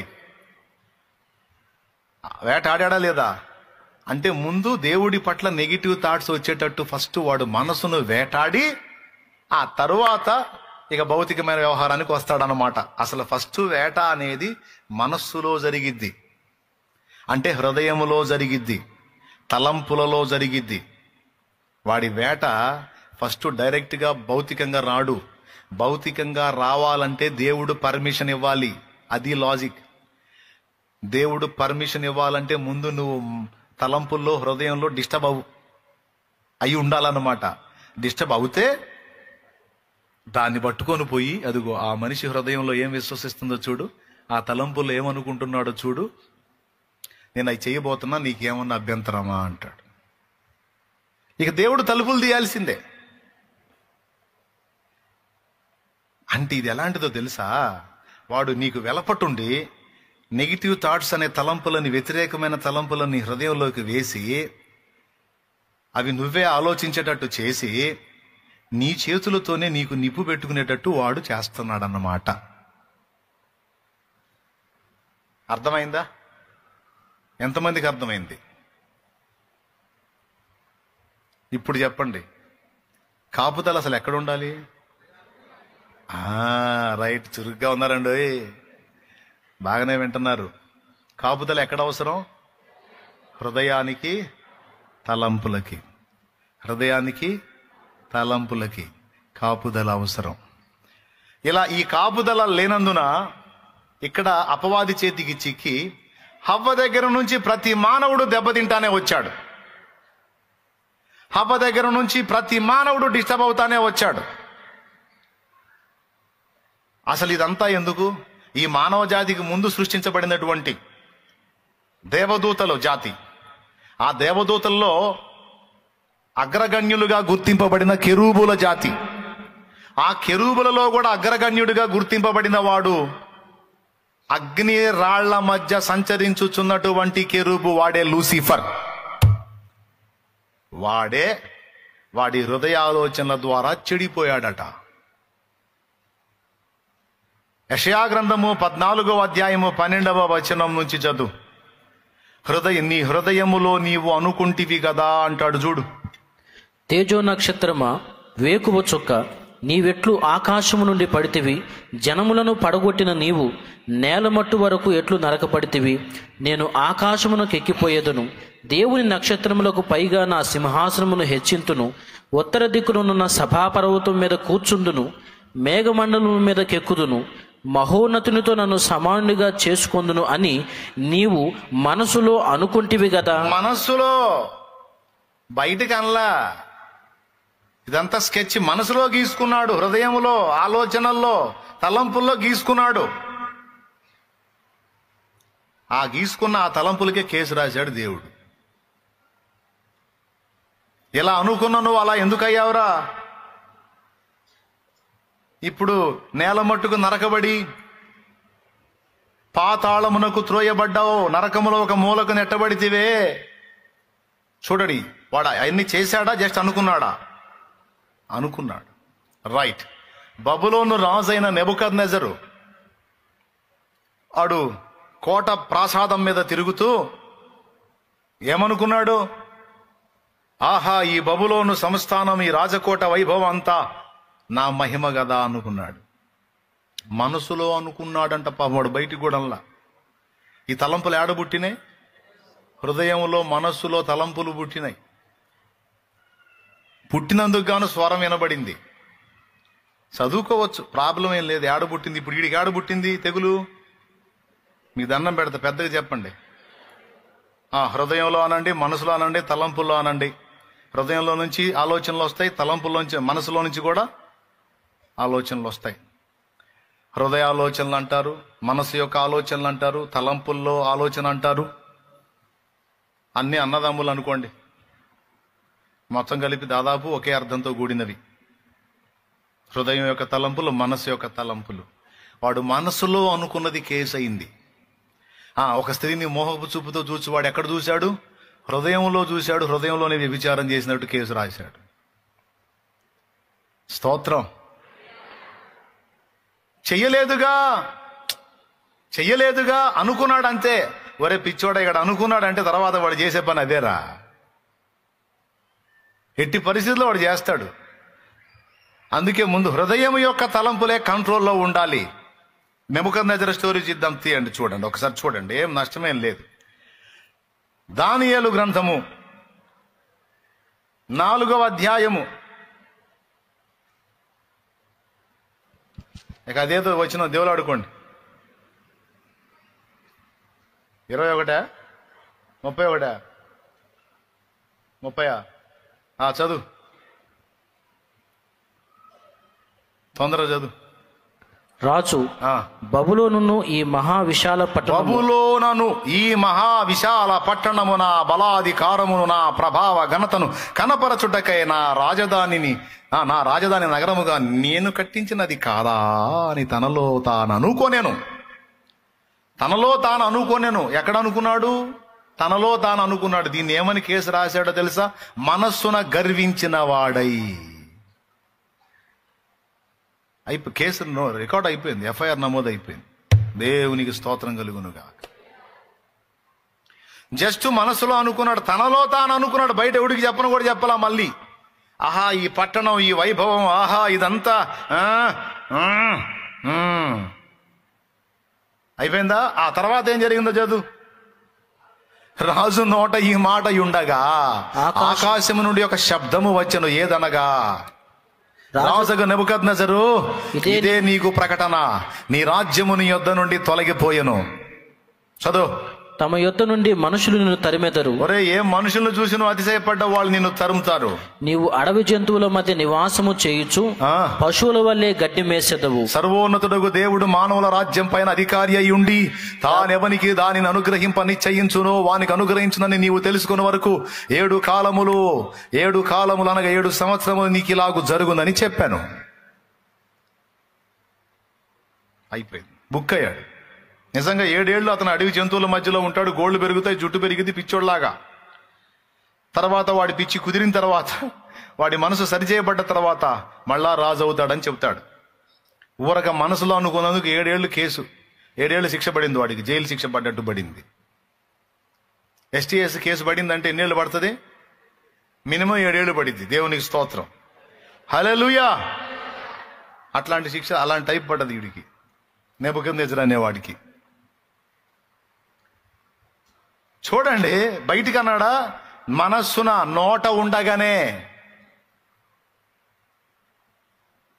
ఆ మాట నోట బయటికి రాలే, ఇంకా నోట్లో ఉండగానే. ఓకేనా? ఎట్లా బుక్ అయ్యాడో చూడండి. సాతాను ఎట్ట బుక్ అయ్యాడో చూడండి. హవ్వ హృదయంలో ఉన్న తలంపులను బట్టి ఎట్ట బుక్ అయిందో చూడండి. ఇంకెన్ని చెప్పాలి? సరిపోయింది అనుకుంటున్నాను నేను. ఇవన్నీ ఎక్కడి నుంచి వచ్చినాయి? హృదయములో నుండి, మనస్సు యొక్క తలంపులలో నుండి వచ్చినాయి. వాటిని ఎంత తీవ్రంగా తీసుకుంటున్నాడో, వాటి ఫలితం ఎంత భయానకంగా ఉందో. ఏబు సంగతి చూస్తే, నా భార్య ఇంత బాగా చూసుకుంటుంది, నన్ను ఇంత బాగా చూసుకునే నా భార్య రివర్స్ అయి నువ్వు సావా అంటదేమో. పనికి మాలిన తలంపు. నా పిల్లలు 10 మంది పచ్చగా కళకళలాడుతున్నారు. రోజు ఒకళ్ళ ఇంట్లో ఫంక్షన్ చేసుకుంటున్నారు. ఇక వాళ్ళకి ఫుల్ సౌండ్, ఇక వాళ్ళకి రెండో పని లేదు. రోజు ఒకళ్ళ ఇంట్లో ఫంక్షను. ఒక ఇంట్లో గొర్రెను కోసి, ఒక ఇంట్లో బర్రెను కోసారు అన్నట్టు. దేవునికి స్తోత్రం. ఇంక రెండో డ్యూటీయే లేదు. డైలీ ఒకళ్ళ ఇంట్లో ఫంక్షన్. దేవునికి స్తోత్రం. ఇంత పండగ చేసుకుంటున్నారు రోజు మా పిల్లలు. వీళ్ళకి ఏమన్నాయి, మొత్తం పోతారేమో, అలా అయిద్దేమో, ఇలా అయిద్దేమో. ఈ బాణాలన్నీ ఎవరి?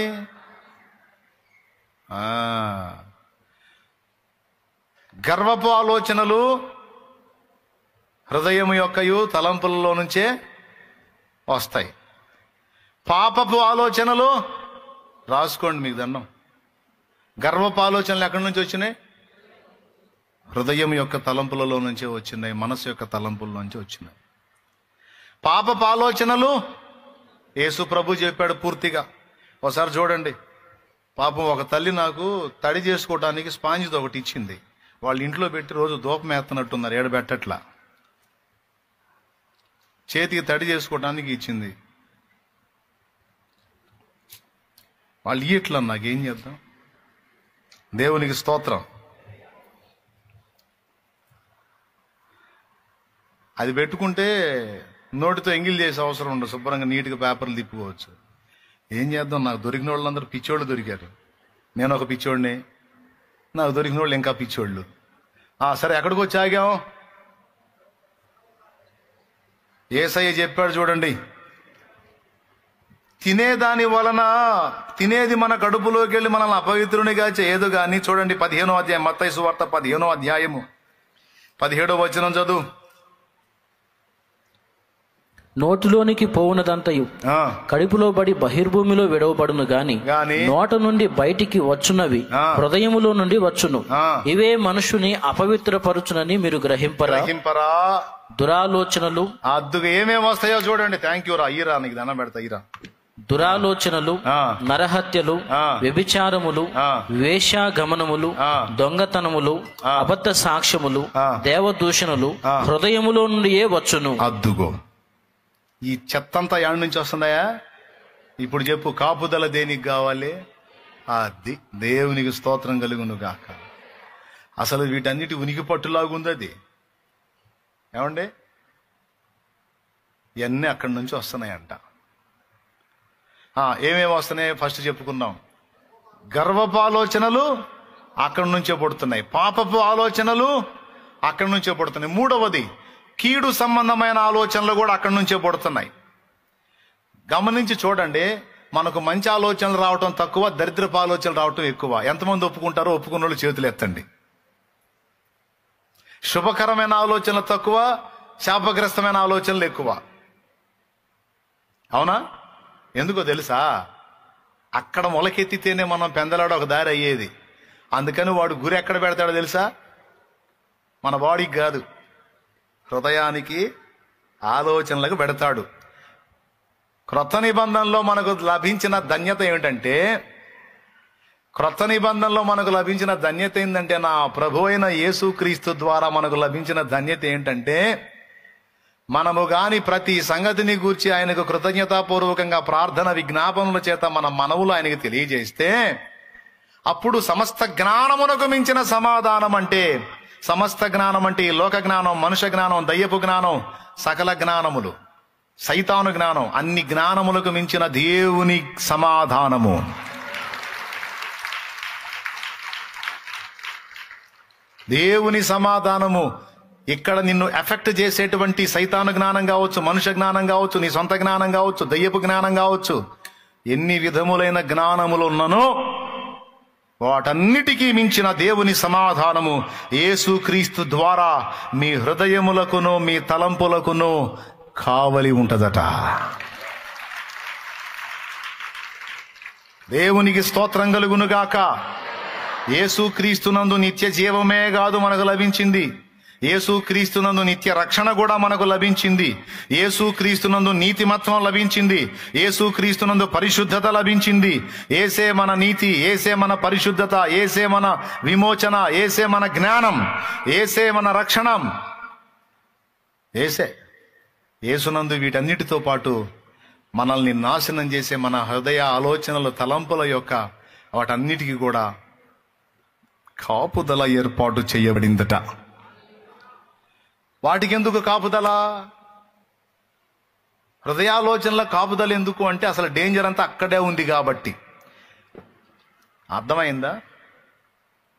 కింద చక్రాలు ఉంటాయి లారీకి, ఆ కింద చక్రాలు ఎన్నున్నా సరే వీటన్నిటిని తిప్పే స్టీరింగ్ ఒక చక్రమే.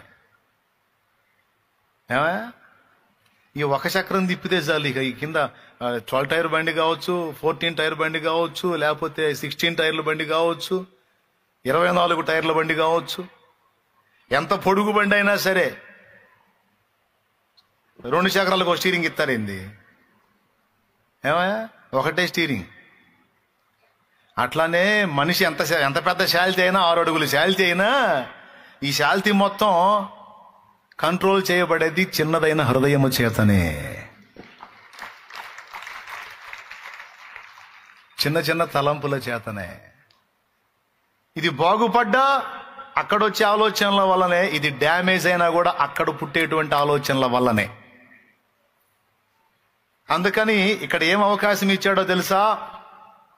మీరు ప్రతిదీ కృతజ్ఞత పూర్వకంగా దేవునికి తెలియజేసి దేవుని యందు ఆనందిస్తూ దేవునితో అనుసంధానమై ఉండండి. ఇక వాడు నీ హృదయాలోచనలను ప్రభావితం చేయకుండా దేవుడే కాపలా ఉంటాడు. ఆయన సమాధానం నీ కాపలా ఉంటుంది అన్నాడు. ఆయన సమాధానం కానీ మన హృదయాలోచనలకు, తలంపులకు కాపుదలగా లేకపోతే అవి ఎన్ని రకాలుగా పోతాయో, ఎన్ని రకాల పాపాలను ఉత్పత్తి చేస్తాయో, ఎన్ని రకాల నష్టాలను ఉత్పత్తి చేస్తాయో మనం అంచనా వేయలేం. ఇప్పుడు ఎంత అవసరమో చూడండి. అంటే మన జీవితంలో మన శారీరకంగా మనం అనుభవిస్తున్న ప్రతి సమస్యల వెనక, ప్రతి ఎఫెక్ట్ల వెనక, ప్రతి ఇబ్బందుల వెనక, ప్రతి మేలు వెనక, ప్రతి కీడు వెనక మన హృదయం యొక్క ఆలోచనలు, తలంపులు పనిచేస్తున్నాయి అన్న సంగతి మీకు అర్థమైతే ఈ పూటకి నేను ధన్యుడైనట్టే. దేవునికి స్తోత్రం. మ్యాటర్ సెన్సిటివ్, దాన్ని రిసీవ్ చేసుకుంటే సూపర్. అంటే ఎక్కడ పుడుతుంది ఈ ఈ ఈ ఈ ఈ 14 టైర్ల బండి అయినా సరే స్టీరింగ్ ఎక్కడ? చెంచల మనసాడించే బ్రతుకు ఆటను, వంచన చేసి నడుపును తప్పు బాటను. చెంచల మనసాడించే బ్రతుకు ఆటను, వంచన చేసి నడుపును తప్పు బాటను. అంతరంగమును పరిశీలించు యేసయ్యా, స్థిర మనసుతో నీ దారిలో సాగనివయ్యా. అంతరంగమును పరిశీలించు యేసయ్యా, స్థిర మనసుతో నీ దారిలో సాగనివయ్యా. నా మది నీ కోవెలగా మలచుకోవయ్యా, నా హృది నీ రాజుగా నిలిచిపోవయ్యా. నా మది నీ కోవెలగా మలచుకోవయ్యా, నా హృది నీ రాజుగా నిలిచిపోవయ్యా. మనసున్న మంచి దేవా, నీ మనసు నాకిచ్చావా. మనసు మలినమైన నాకై మనిషిగా దిగి వచ్చావా. మనసున్న మంచి దేవా. దేవునికి స్తోత్రం కలుగును గాక. చెప్పండి, సర్వ శరీరమును ఆడించున్నదేమి? ఈ శరీరాన్నే కాదు, మొత్తం పరిస్థితులను ప్రభావితం చేయనదేమి? హృదయము, తలంపులు.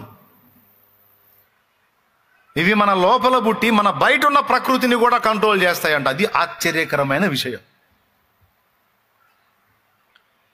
ఎలా చెప్పగలవు ఈ మాట అంటే, ఏబు గుండెల్లో పుట్టిన ఆలోచన, ఏబు బయట ఉన్న భార్యని, ఏబు బయట ఉన్న పిల్లల్ని, ఏబు బయట ఉన్న ఒంటెల్ని, ఎడ్లని, పశువుల్ని, సమస్తాన్ని, దాసదాసి జనాంగాన్ని ఎలా ఎఫెక్ట్ చేయగలిగినాయి? అలా ఎఫెక్ట్ చేయగలిగింది ఏంటి? ఏబు యొక్క ఆలోచనలని ఏబే చెప్పాడు. 3:25 ఏది వచ్చునని నేను బహుగా భయపడితునో. ఎన్నిసార్లు చెప్పానో ఈ వచనం. అదియే నాకు సంభవించుచున్నది, నాకు భీతి పుట్టించినదే నా మీదికి వచ్చుచున్నది. అదుగో. అంటే అక్కడ కాపుదల లేదు, అక్కడ విచ్చలవిడిగా ఆలోచనలు చేశాడు, విచ్చలవిడిగా తలంపులు కలిగి ఉన్నాడు. ఆ తలంపుల ప్రభావం ఎంత బాగా పనిచేసిందంటే, అది తనని మాత్రమే గాక తనకు వెలపట్టున్నటువంటి ఇతరులను కూడా డ్యామేజ్ చేసింది. అంత ప్రమాదం. ఒకవేళ వినండి వినండి వినండి, ఒకవేళ ఆ హృదయము, ఆ తలంపుల యొక్క ఆలోచనలు దేవుని అదుపులో ఉండి అవి ఆశీర్వాదకరమైనవి ఉన్నట్లయితే అవి కూడా నిన్ను ప్రభావితం చేస్తాయి, నీకు వెలపట్టున్న వ్యక్తులని, పరిస్థితులను కూడా ప్రభావితం చేస్తాయి. ఏ విధంగా? అనుకూలంగా, ఆశీర్వాదకరంగా. అది రహస్యం. అర్థమైందా? అవి బెటర్, మంచివై ఉంటే, ఆశీర్వాదకరమైనవి ఉంటే, అవి దేవుని మూలమై అయినవై ఉండి నీ హృదయంలో అలాంటి ఉత్పత్తులు ఉన్నట్టయితే, నీ తలంపుల్లో అలాంటి ఉత్పత్తులు ఉంటే, అవి మనంతటా మనకు రావులే. దేవుడు దయదాల్చాలి తప్ప మనకు వచ్చేయన్ని దరిద్రపు ఆలోచనలు, కీడుకరమైన ఆలోచనలు, నష్టకరమైన ఆలోచనలు, పనికిమాలిన ఆలోచనలు, పాపిష్ట ఆలోచనలు, ఇన్నని ఏం చెప్పేదిలే. దేవునికి స్తోత్రం. మన నుండి ఉత్పత్తి అంతా కూడా ఆయనే చెప్పాడు కదా. ఆదికాండము 6వ అధ్యాయము 5వ వచనంలో, నరుల హృదయాలోచన, వారి తలంపుల్లోని ఊహంతయు కేవలము చెడ్డది. క్లియర్గా రాసుంది. మరి ఏదన్నా మనకి మంచి ఉత్పత్తి కావాలంటే ఎలా ఉత్పత్తి అయింది? దేవుని వాక్యంతో మనం నింపబడుట ద్వారా, ప్రతి విషయాన్ని గూర్చి ప్రభుకి విజ్ఞాపన చేయటం ద్వారా, ప్రభు జోక్యం చేసుకుని మన హృదయం యొక్క ఆలోచనల యొక్క తలంపుల యొక్క విషయాలన్నిటినీ ఆయన బ్యాలెన్స్ చేసి ఆ కీడుకరమైన యోచనలు తొలగించి ఆశీర్వాదకరమైన ఆలోచనలను ఆయన మనకి చెప్పి మనలో నుండి ఆయన రప్పించకపోతే అవి సాధ్యము కాదు. అర్థమైందా? అందుకే ఆయనతోనూ ఆయన వాక్కుతోనూ నింపుకోవాలి హృదయాన్ని ఆయనతోనూ ఆయన విశ్వాసపు వాక్యంతోనూ నింపుకోవాలండి. అప్పుడు జీవధారలు బయలుదేరతాయి హృదయంలోంచి అన్నాడు. సామెతల గ్రంథము సొలొమోను ఏమన్నాడు ఒక్కసారి చదువుదామా? ఇది ఉంది, మర్చిపోయినా. సామెతల గ్రంథం ఒక్కసారి తీసుకోండి, బైబిల్ ఉన్న వాళ్ళందరూ. సామెతల గ్రంథము 4వ అధ్యాయము 20వ వచనం చదువుకో నాయనా. నా కుమారుడా, నా మాటలను ఆలకింపుము, నా వాక్యములకు నీ చెవియొగ్గుము. నా కుమారుడా, చదువు నాయనా. నా మాటలను ఆలకింపుము, అయ్యా. నా వాక్యములకు నీ చెవియొగ్గుము. అయ్యా. నీ కన్నుల ఎదుట నుండి వాటిని తొలగిపోనీయకుము. నీ హృదయమందు వాటిని భద్రము చేసుకొనుము. నీ హృదయమందు వాక్యములను, విశ్వాస వాక్యములను, దేవుని హెచ్చరిక వాక్యములను, ఆశీర్వాక్యములను భద్రం చేసుకో బిడ్డ, భద్రం చేసుకో బిడ్డ. దొరికిన వారికి అవి జీవమును. దొరికిన వారికి అవి జీవం నాయనా. దేవుని వాక్యములు వారి సర్వ శరీరమునకు ఆరోగ్యము. దేవుని వాక్యము చదువు. నీ హృదయములో నుండి జీవధారలు బయలుదేరును. కాబట్టి అన్నిటికంటే ముఖ్యముగా నీ హృదయమును భద్రముగా కాపాడుకునుము. అది లెక్క. మనమేం కాపాడుకుంటామండి? మన హృదయాన్ని మనం కాపాడుకుంటే ఇంకా ఆయన కావాలి ఎందుకండి?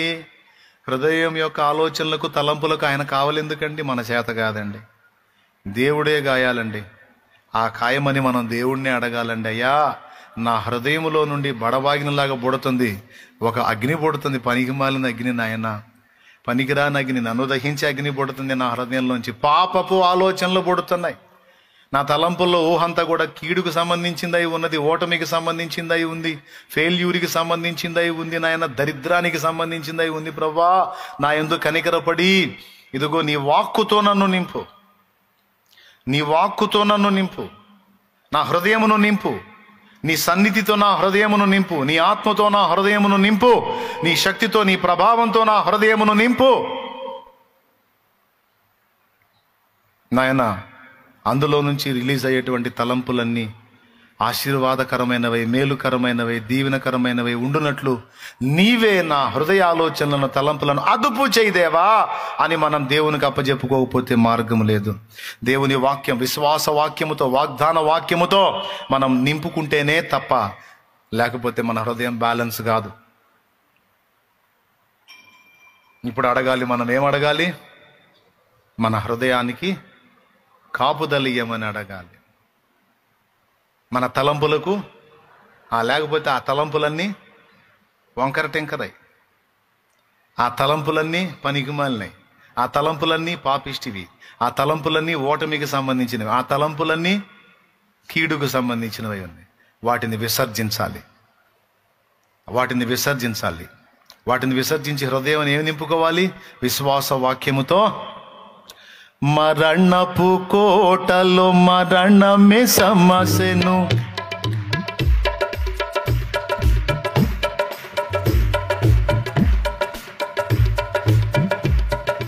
మరణపు కోటలో మరణమే సమస్యను, మరణమే సమస్యను. ధరణిలో జీవిత భయములు దీరెను, భయములు దీరెను. మరణపు కోటలో మరణమే సమస్యను, మరణమే సమస్యను. ధరణిలో జీవిత భయములు దీరెను, భయములు దీరెను. మరణములో సహజయములు నావే, మరణములో సహజయములు నావే. జయమని పాడెదను, నా విజయము పాడెదను. జయ హే, జయ హే, జయ హే, జయ హే, జయ జయ దేవసుత, జయ జయ విజయ సుత, జయ జయ దేవసుత, జయ జయ విజయ సుత. సిలువలో పాపికి విడుదల కలిగెను, విడుదల కలిగెను. కలువరిలో నవ జీవన మొదవెను, జీవన మొదలెను. సిలువలో పాపికి విడుదల దొరికెను, విడుదల దొరికెను. కలువరిలో నవ జీవన మొదవెను, జీవన మొదలెను. సిలువ పతాకము జయమును గూర్చెను, సిలువ పతాకము జయమును గూర్చెను, జయమని పాడెదను, నా విజయము పాడెదను, జయమని పాడెదను, నా విజయము పాడెదను. జయ హే జయ హే జయ హే జయ హే జయ జయ దేవసుతా, జయ జయ విజయ సుత. ప్రార్థన కాలము బహు ప్రియమాయను, బహు ప్రియమాయను, సాధకమాయను దేవుని వాక్యము, దేవుని వాక్యము. ప్రార్థన కాలము బహు ప్రియమాయను, బహు ప్రియమాయను. సాధకమాయను దేవుని వాక్యము, దేవుని వాక్యము. ప్రార్థనలే బలిపీఠములాయను, ప్రార్థనలే బలిపీఠములాయను, జయమని పాడెదను, నా విజయము పాడెదను, జయమని పాడెదను, నా విజయము పాడెదను. జయ హే జయ హే జయ హే జయ హే జయ జయ దేవసుతా, జయ జయ విజయ సుతా, జయ జయ దేవసుతా, జయ జయ విజయ సుత. హల్లెలూయా. చూడు అసలు ఎంత బాగా పాడాడు మాసిలమణి గారు. మరణపు కోటలో మరణమే చచ్చింది, సమసిపోయాను చచ్చిపోయింది, మరణమే చచ్చిపోయింది. ధరణిలో జీవిత భయములు తీరెను, మరణములో సహా జయములు నావే. ఓ మరణమా నీ ముల్లెక్కడా, ఓ మరణమా నీ విజయం ఎక్కడా? అయిపోయింది, నీ పని కాజేశాడు ఆయన. ఇక నీకు లేదు నా మీద పెత్తనం. నువ్వు నన్ను చంపినా నేను తిరిగి బతుకుతానే మరణమా, నువ్వు నన్ను చంపినానే మళ్ళీ బతుకుతానే, నాకు చావు లేదే మరణమా, నీ చావు కాస్త నాకు నిద్ర అయిపోయిందే మరణమా. ఏమండి, లోకస్తులు భయపడే చావు మనకు నిద్రగా మార్చి పడేశాడు. కొట్టు చప్పట్లో కొట్టు. లోకులు భయపడే చావు మనకు నిద్రగా మార్చాడండి ఆయన, నిద్రగా మార్చాడు. మన సహోదరుడైన లాజరు నిద్రించుచున్నాడు, రండి మనము మేల్కొలప వెళ్ళుదామన్నాడు నా ప్రభు. మేల్కొలిపాడా లేదా? లాజరు రా బయటికంటే హాజరైపోయాడు లాజరు. స్తోత్రం.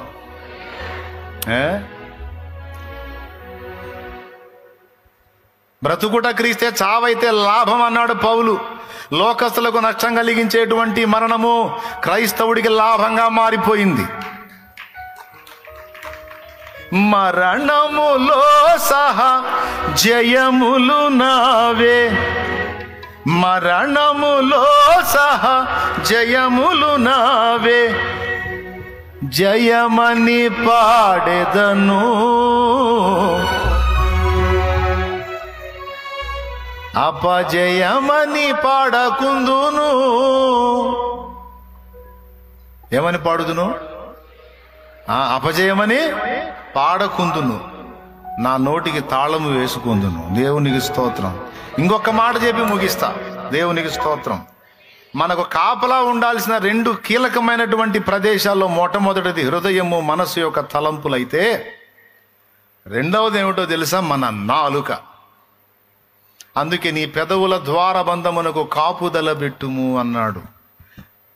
అక్కడే సామెతల్లోనే చెప్పాడు, ముఖ్యముగా నీ కవిగిటనున్న భార్య ముందు, అంటే ఒక్కొక్కళ్ళకి ఉదారం ఆగదు, భార్యకు అన్నీ చెప్పుకుంటుంటాడు. ఆమె కూడా సావధాన చిత్తురాలై అన్నీ వింటూ ఉంటుంది, మొత్తం నోట్స్ రాసి పెట్టుకుంటుంది వీడి దినం చేయటానికి ఒకనాడు. మళ్ళీ దేవునికి స్తోత్రం, హల్లెలూయా. శుభ్రంగా మొత్తం రాసి పెట్టుకొని సమయం వచ్చినప్పుడు అస్త్రాలు వదులుతూ ఉంటుంది. నేను చెప్పాలా, మళ్ళీ నాకెళ్ళి అటు చూడవాకండి మీరు లేడీస్, నాకెళ్ళి చూస్తున్నారు. నేను కాదు, సామెతల్లో ఆయన చెప్పాడు, సొలొమోను చెప్పాడు, నీ పెదవుల ద్వారబంధమున కాపుదల పెట్టుకోరా బాబు, ఏది పెడితే అది వాక్కరా భార్య దగ్గర అని. కానీ ఆగదే, ఎవరికి చెప్పనే కూడా పోయి ఆమెకు చెబుతాం. ఆమె కూడా చాలా సాత్వికంగా వింటుంది. వదలాల్సినప్పుడు వదులుద్ది అస్త్రాలు, అప్పుడు కొట్టుకుంటాడు. అయితే పొరపాటు నీకు చెప్పి, నా చెప్పుతోనే కొట్టుకోవాలి, నీకు చెప్పి నేను అంత తప్పు చేశాను నేను. దేవునికి స్తోత్రం కలుగును కాక. కొట్టుకునేవాడు కూడా ఉన్నాడు ఒకవాడు, తెలుసా మీకు? ఆవేశం తట్టుకోలేక నీకు చెప్పినందుకు అని పరిగెత్తకుండా చెప్పు దగ్గరికి పోయి తీసుకొని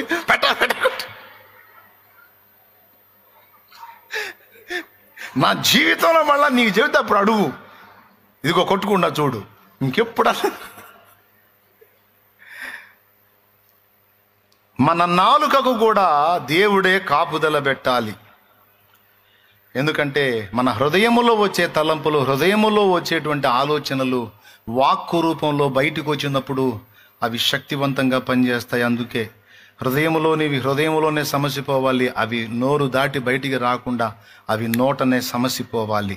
మరి హృదయములో నుంచి, మనసులో నుంచి వచ్చే తలంపులన్నీ కేవలం ఆశీర్వాదకరమైనవై, దేవుని మూలమైనవై, విశ్వాస వాక్య మూలమైనవై ఉండాలి. రెండవది అవి నోటి నుండి వెల్లవడేటప్పుడు కూడా ఇదిగో ఇందాక పాడినట్టు జయమే రావాలి. జయ హే జయ హే జయ హే జయ హే. మరి నువ్వు జయ హే అని పాడకుండా మరి ఏడుపు కొట్టి పాటలు ఎందుకు పాడావు? దేవా నా మొర వినవా. ఎందుకు పాడారు ఈ పాటలు? అంటే ఎందుకు పాడానంటే అవి దేవుని సన్నిధిని వెతుక్కోవటానికి, అక్కడ పశ్చాత్తాపడి దేవునితో సమాధాన పడటానికి, సరిదిద్దుకోవటానికి వాడా. అర్థమైందా? సైతాన్ ముందు పాడటానికి కాదు. సైతాన్ గాడు ముందు పోయినప్పుడు జయమని పాడతారా? నేను జయమని పాడతా, ఎందుకంటే నా దేవుడు జయించిన వాడు, నేను కూడా గెలిచిన వాడిని. నా గెలుపు సపరేట్ గెలుపు కాదు, యేసయ్య గెలిపే నా గెలుపు. యేసే నా విజయము, యేసే నా నీతి, యేసే నా పరిశుద్ధత, యేసే నా జ్ఞానము, యేసే నా విమోచనము, యేసే నా విజయం. ఇంకా నాకు సపరేట్ విజయం కాదు. యేసు గెలిచినప్పుడే నేను గెలిచా.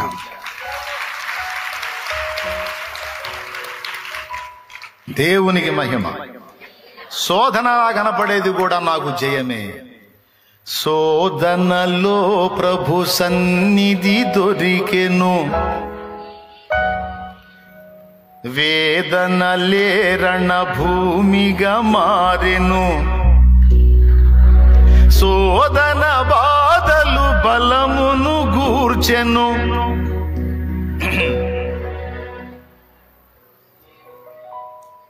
ఏమండి, కోడిపిల్ల పాటిన్నారా మీరు?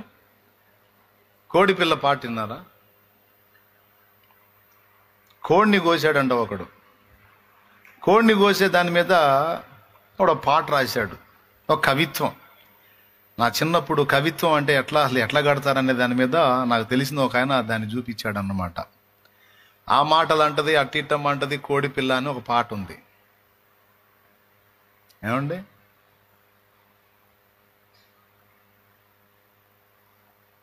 దాన్ని ఒంటి మీద, దాన్ని కోసి ఒంటి మీద జుట్టు తీసేస్తాం కదా, అది తీసేస్తా ఉంటే అది అంటదంట, నాగన్న నాకు మంచిగా క్షవరం చేస్తున్నాడు అంటదంట. ఏమండి, పొయ్యి మీద పెట్టి దాన్ని పొయ్యి కింద మంట వేస్తే కాసి నక్షత్రాలు ఉన్నాయి కదా, విశాఖ నక్షత్రం. ఆ విశాఖ నక్షత్రం చలికాలంలో నాకు చలిగాగుతుంది రాబాయ్ అంటదంట. చచ్చిపోతాను రా బాబాయ్ అందంట అది. పీట మీద పెట్టి దాన్ని కీలు కాళ్ళు నరుగుతుంటే వంకలొంకల కత్తికి నాకు వైరం పడ్డది అంటదంట. ఏమన్నా అర్థమైందా మీకు? కత్తికి నాకు ఫైటింగ్ జరుగుతుంది రా, నేను కత్తి కొట్టుకుంటా ఉంటుంది.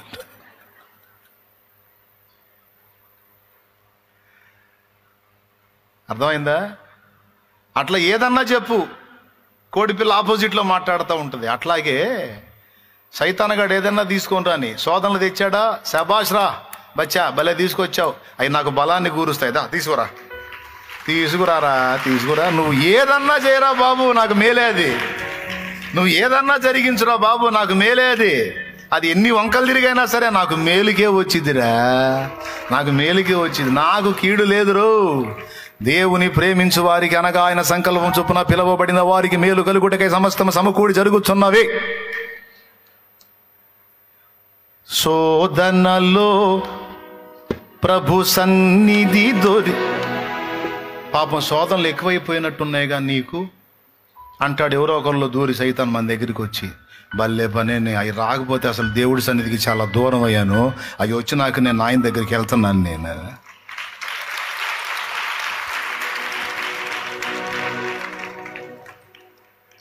శోధనలో ప్రభు సన్నిధి దొరికెను, వేదనలే రణ భూమిగా మారెను. శోధనలో ప్రభు సన్నిధి దొరికెను, వేదనలే రణ భూమిగా మారెను. శోధన బాధలు జయమును గూర్చెను, శోధన బాధలు బలమును జయమని పాడెదను, నా విజయము పాడెదను. జయ హే జయ హే జయ హే జయ హే జయ హే జయ హే జయ హే జయ హే జయ జయ దేవసుతా, జయ జయ విజయ సుతా, జయ జయ దేవసుతా, జయ జయ విజయ సుతా. దేవునికి మహిమ. దేవుడు మన ముందు సిద్ధపరిచిన మహాకూటాల్లో కూడా ఇప్పటిదాకా ఓటమి బాటలో ప్రయాణం చేసిన వాళ్ళంతా జయం పొందబోతున్నారు. రోగులై వచ్చిన వాళ్ళు ఆరోగ్యవంతులై తిరిగి వెళ్తారు. శ్రమల కొలిమిలో కాలుతూ వచ్చిన వాళ్ళు విడుదల పొంది వెళతారు. ఓటమిలో ఉన్న వాళ్ళు జయ జీవితాన్ని అనుభవించి వెళతారు. ఆత్మీయ క్షీణతలో ఉన్న వాళ్ళు ఆత్మీయ బలాభివృద్ధి పొంది వెళతారు.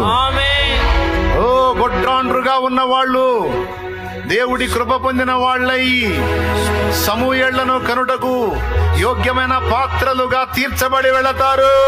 నా తండ్రి చేస్తాడు. రక్షణ లేకయే వచ్చిన వాళ్ళు రక్షణ పొంది కదులుతారు. రక్షణ పొంది బలహీనపడ్డ వాళ్ళు బలాభివృద్ధి పొంది కదులుతారు.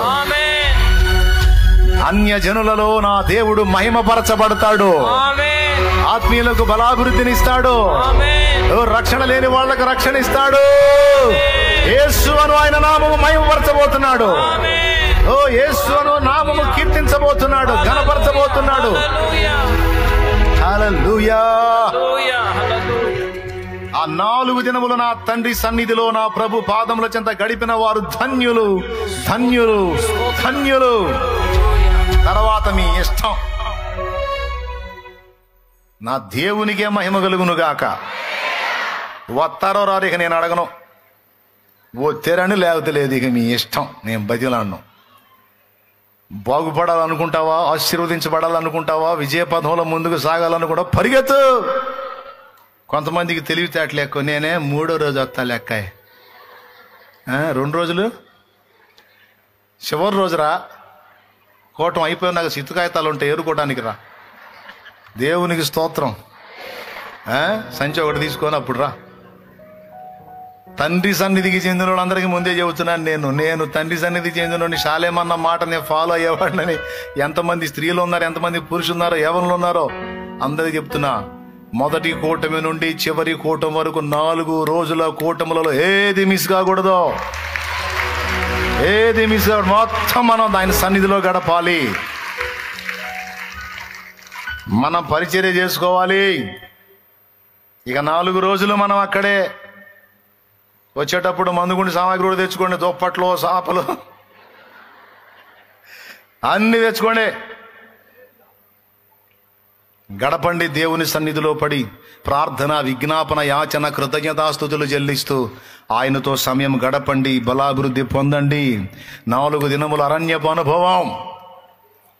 ఏమండి, ఒక్కరోజు దేవుని సన్నిధిలో గడిపితే ఎన్ని రోజులు దీవినా? నాకు తెలిసి 1000 అంటారని. నేను మొన్న చూపించా వచనం. 1000 రోజుల 1000 సంవత్సరాల వాక్యంలో ఏముంది? 1000 దినములు. భక్తిహీనులాతో నివసించుట కంటెను నీ మందిరావరణములో ఒక్క దినము గడుపుట. భక్తిహీనులాతో నివసించుట కంటెను నీ మందిరావరణములో ఒక్క దినము గడుపుట. 1000 దినాల కంటే శ్రేష్టమైనది. 1000 దినాల కంటే శ్రేష్టమైనది.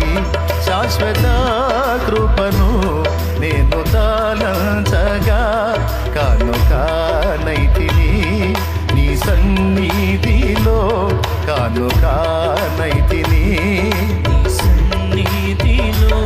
శాశ్వత కృపను నేను తాళంచగా. ఇప్పుడు చెప్పండి, ఎన్ని రోజులు? ఒక రోజు దేవుని సన్నిధిలో గడిపితే ఎన్ని రోజులు? 1000 దినాల ఆశీర్వాదం. రైట్. 1000 దినాలు ప్రభు దృష్టికి ఒక దినము. ఇప్పుడు 1000 ఇంటూ 1000 సంవత్సరాలు. మొన్న ఏం చెప్పారు? 1000 సంవత్సరాలు అని చెప్పారు. అంతేనా? అంతేనా? ప్రభు దృష్టికి ఒక దినము, ఒక సంవత్సరం 1000 సంవత్సరాల 1000 సంవత్సరాలు.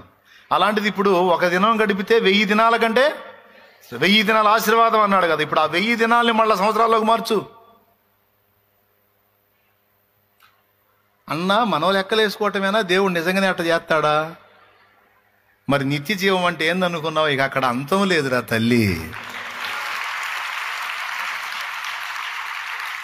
అంతము లేనిది యేసయ్య రాజ్యము, అదే నూతన యెరూషలేము.